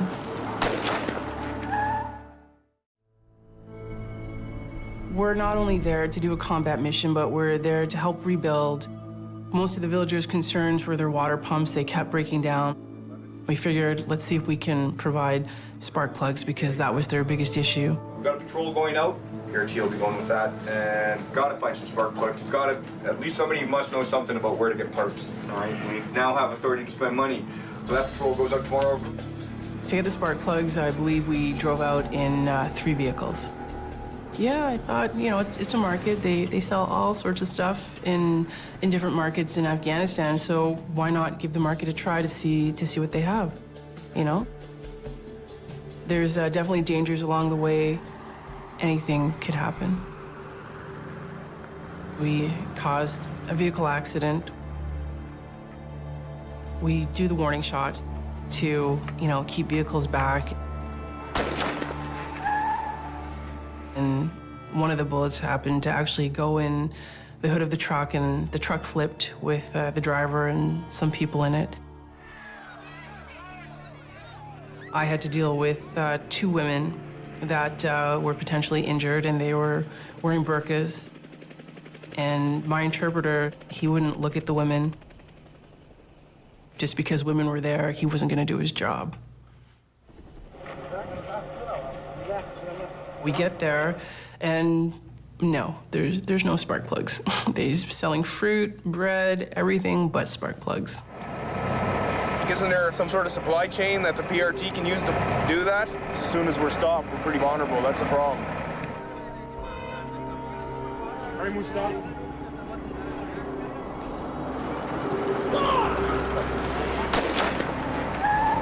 There's no place here that we can buy them. We need to find out if there's a specific spot in Kandahar city that we can go purchase this stuff from. Didn't want to push any more forward than we were for the spark plugs, just because of any imminent danger that was around us. Not going to Kandahar? I knew that. Those dam pumps, they haunted us.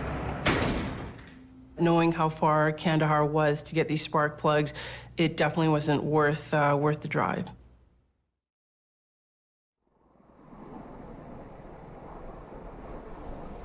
The U.S. Special Forces were suspicious of one of the guys that lived in that Elbak. It's not the first time I've seen an insurgent getting captured. That was a surprise to me, that they had taken the guy. I had no indication what the Special Forces were doing. They were out there doing their own thing. I was out there doing my thing. The convoy was coming up from Kandahar city to drop off supplies. That was material aid that I could give to the people because winter was coming for them. So I had blankets and warm clothing that I could give to them so that, you know, show them a sign of good faith. And it's routine for whenever a convoy comes into a forward operating base that it gets cleared. The dog picked up the scent. The sniffer dog thought that there was an IED. That's the driver of the Blue Sea camp. They decided they didn't want any of the trucks to come in, even though they only hit off the one. So. Just a big piss off, you know, being told over the past couple days that this stuff is coming up, and you know, you want to spread good word to the people of the village, and not gonna have enough time to sort out the stuff, and it's just gonna be one big friggin' mess. So I think we managed to fix 2 out of the 13 water pumps, which was not a huge success. I'm really, really disappointed. You know, what can you do? We tried, and you know, we fell short.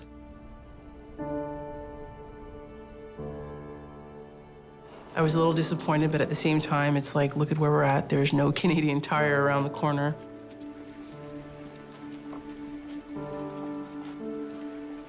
I found it extremely frustrating, but at the same time, I had to make sure that I had something else to offer them. Okay, can you let them know that on Sunday at 11 o'clock that we're going to have medical doctors? Sunday, right? Sunday, 11 o'clock? Yeah, they can. Some medical doctors are coming up to look at all the villagers of Elbak, so anyone that's sick or needs to be looked at. Also dentist for the teeth as well. Sunday.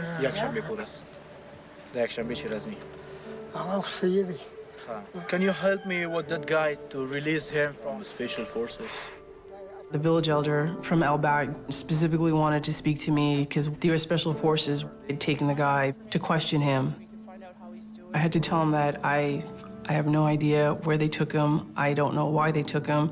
And obviously, if I did question the Special Forces, they'd tell me, like, you know, operational security can't tell you anything.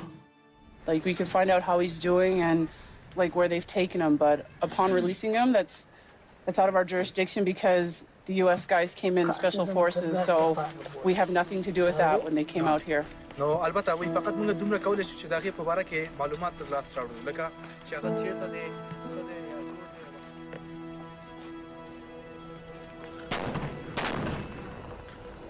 Our job is reconstruction. That's what I'm here for. And we're fixing the water pumps. How is that helping them? I understand your side of the fence, where you're dealing with the Taliban and trying to understand what the locals are doing, and you don't trust anybody. But just to come in here blatantly and just say, like, everybody's Taliban, everyone should die, and all this, it's just completely wrong. Like, you have to have some education about coming into this place and knowing what you're getting into. Selling myself to my own people has always been a challenge. You know, sitting there saying that not everyone's Taliban. You have to go out there, you have to interact, you have to attempt to gain the trust of the people. We're here to help rebuild Afghanistan. We're not here to destroy it and make the people hate us.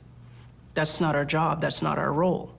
What she's talking about is how the Americans are, which are very much shoot first, ask questions later. That's the Canadians who, as you say, exercise restraint and judgment, right? We pay cash for work programs.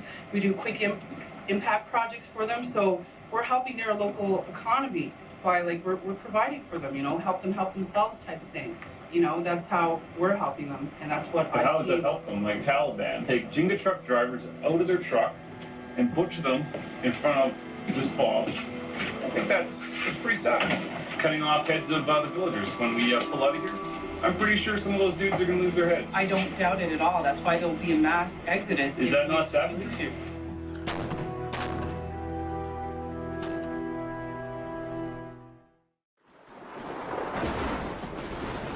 The Taliban is apparently moving into the area and winning hearts and minds of the people. The locals have started supplying the Taliban with supplies, and the Taliban are also stopping people in the area from going to school. At 12:07 yesterday, a weapons cache was discovered by Echo 23 Alpha. In the past several nights, lights were observed in the vicinity of Fob Martello. Well, Martello might come under attack. Again, shocking.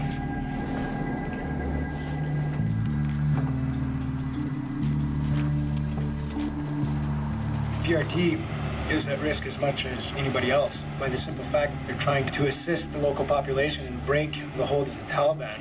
This is a big target. There's many people. It's a highly visible event. If we're lucky, nothing happens. Everything carries on. If we're unlucky, then we have to deal with a whole lot of trouble. The things that we could impact and did well was the medical outreach. Quite a few came to the medical outreach program that day. We bring in doctors from the local area, and we provide free medical aid to people on the ground.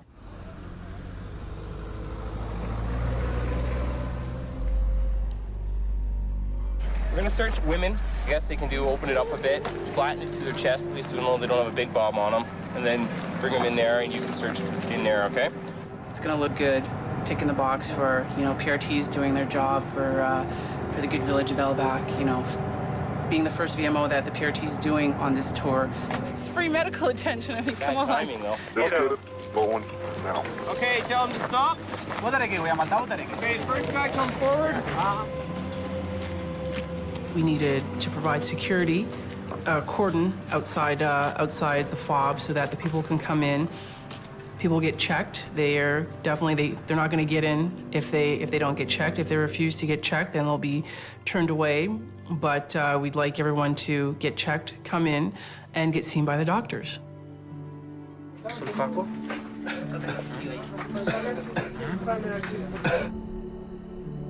What we're seeing already with the girls already congregating, it's truly amazing. Because last time they waited till right at the very end when it looked like we were shutting down, then they brought the women out, and only 4 women at the time.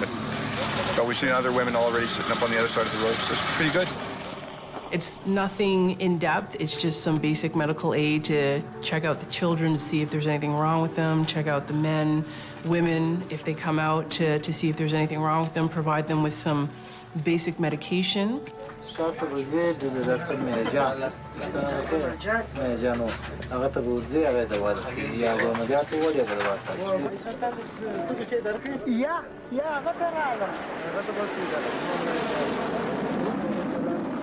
doctors have run out of medication.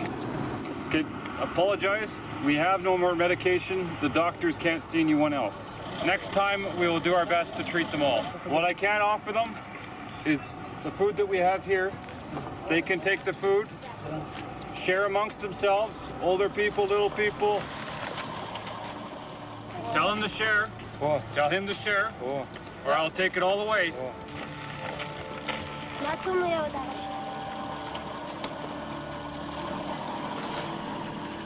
It feels great when, you know, you've done something successful for the people that you're helping.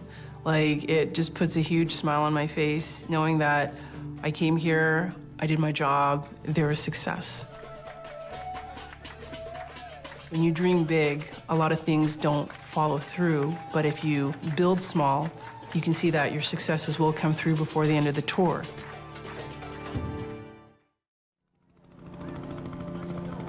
Fob Martello was shut down and everybody left. I've invested so much time into this place, and now I felt like we had taken a step backwards because we had done so much for the villagers. I felt kind of heartbroken.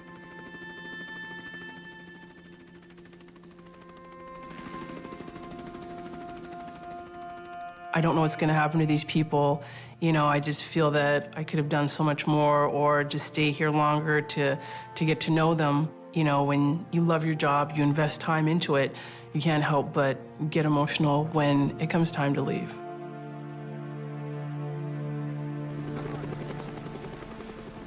This country will become stable. I have no doubt in my mind.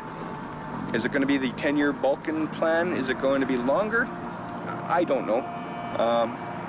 Time in Afghanistan moves at its own pace, as we've discovered, and it's going to take a lot of effort, but it will happen.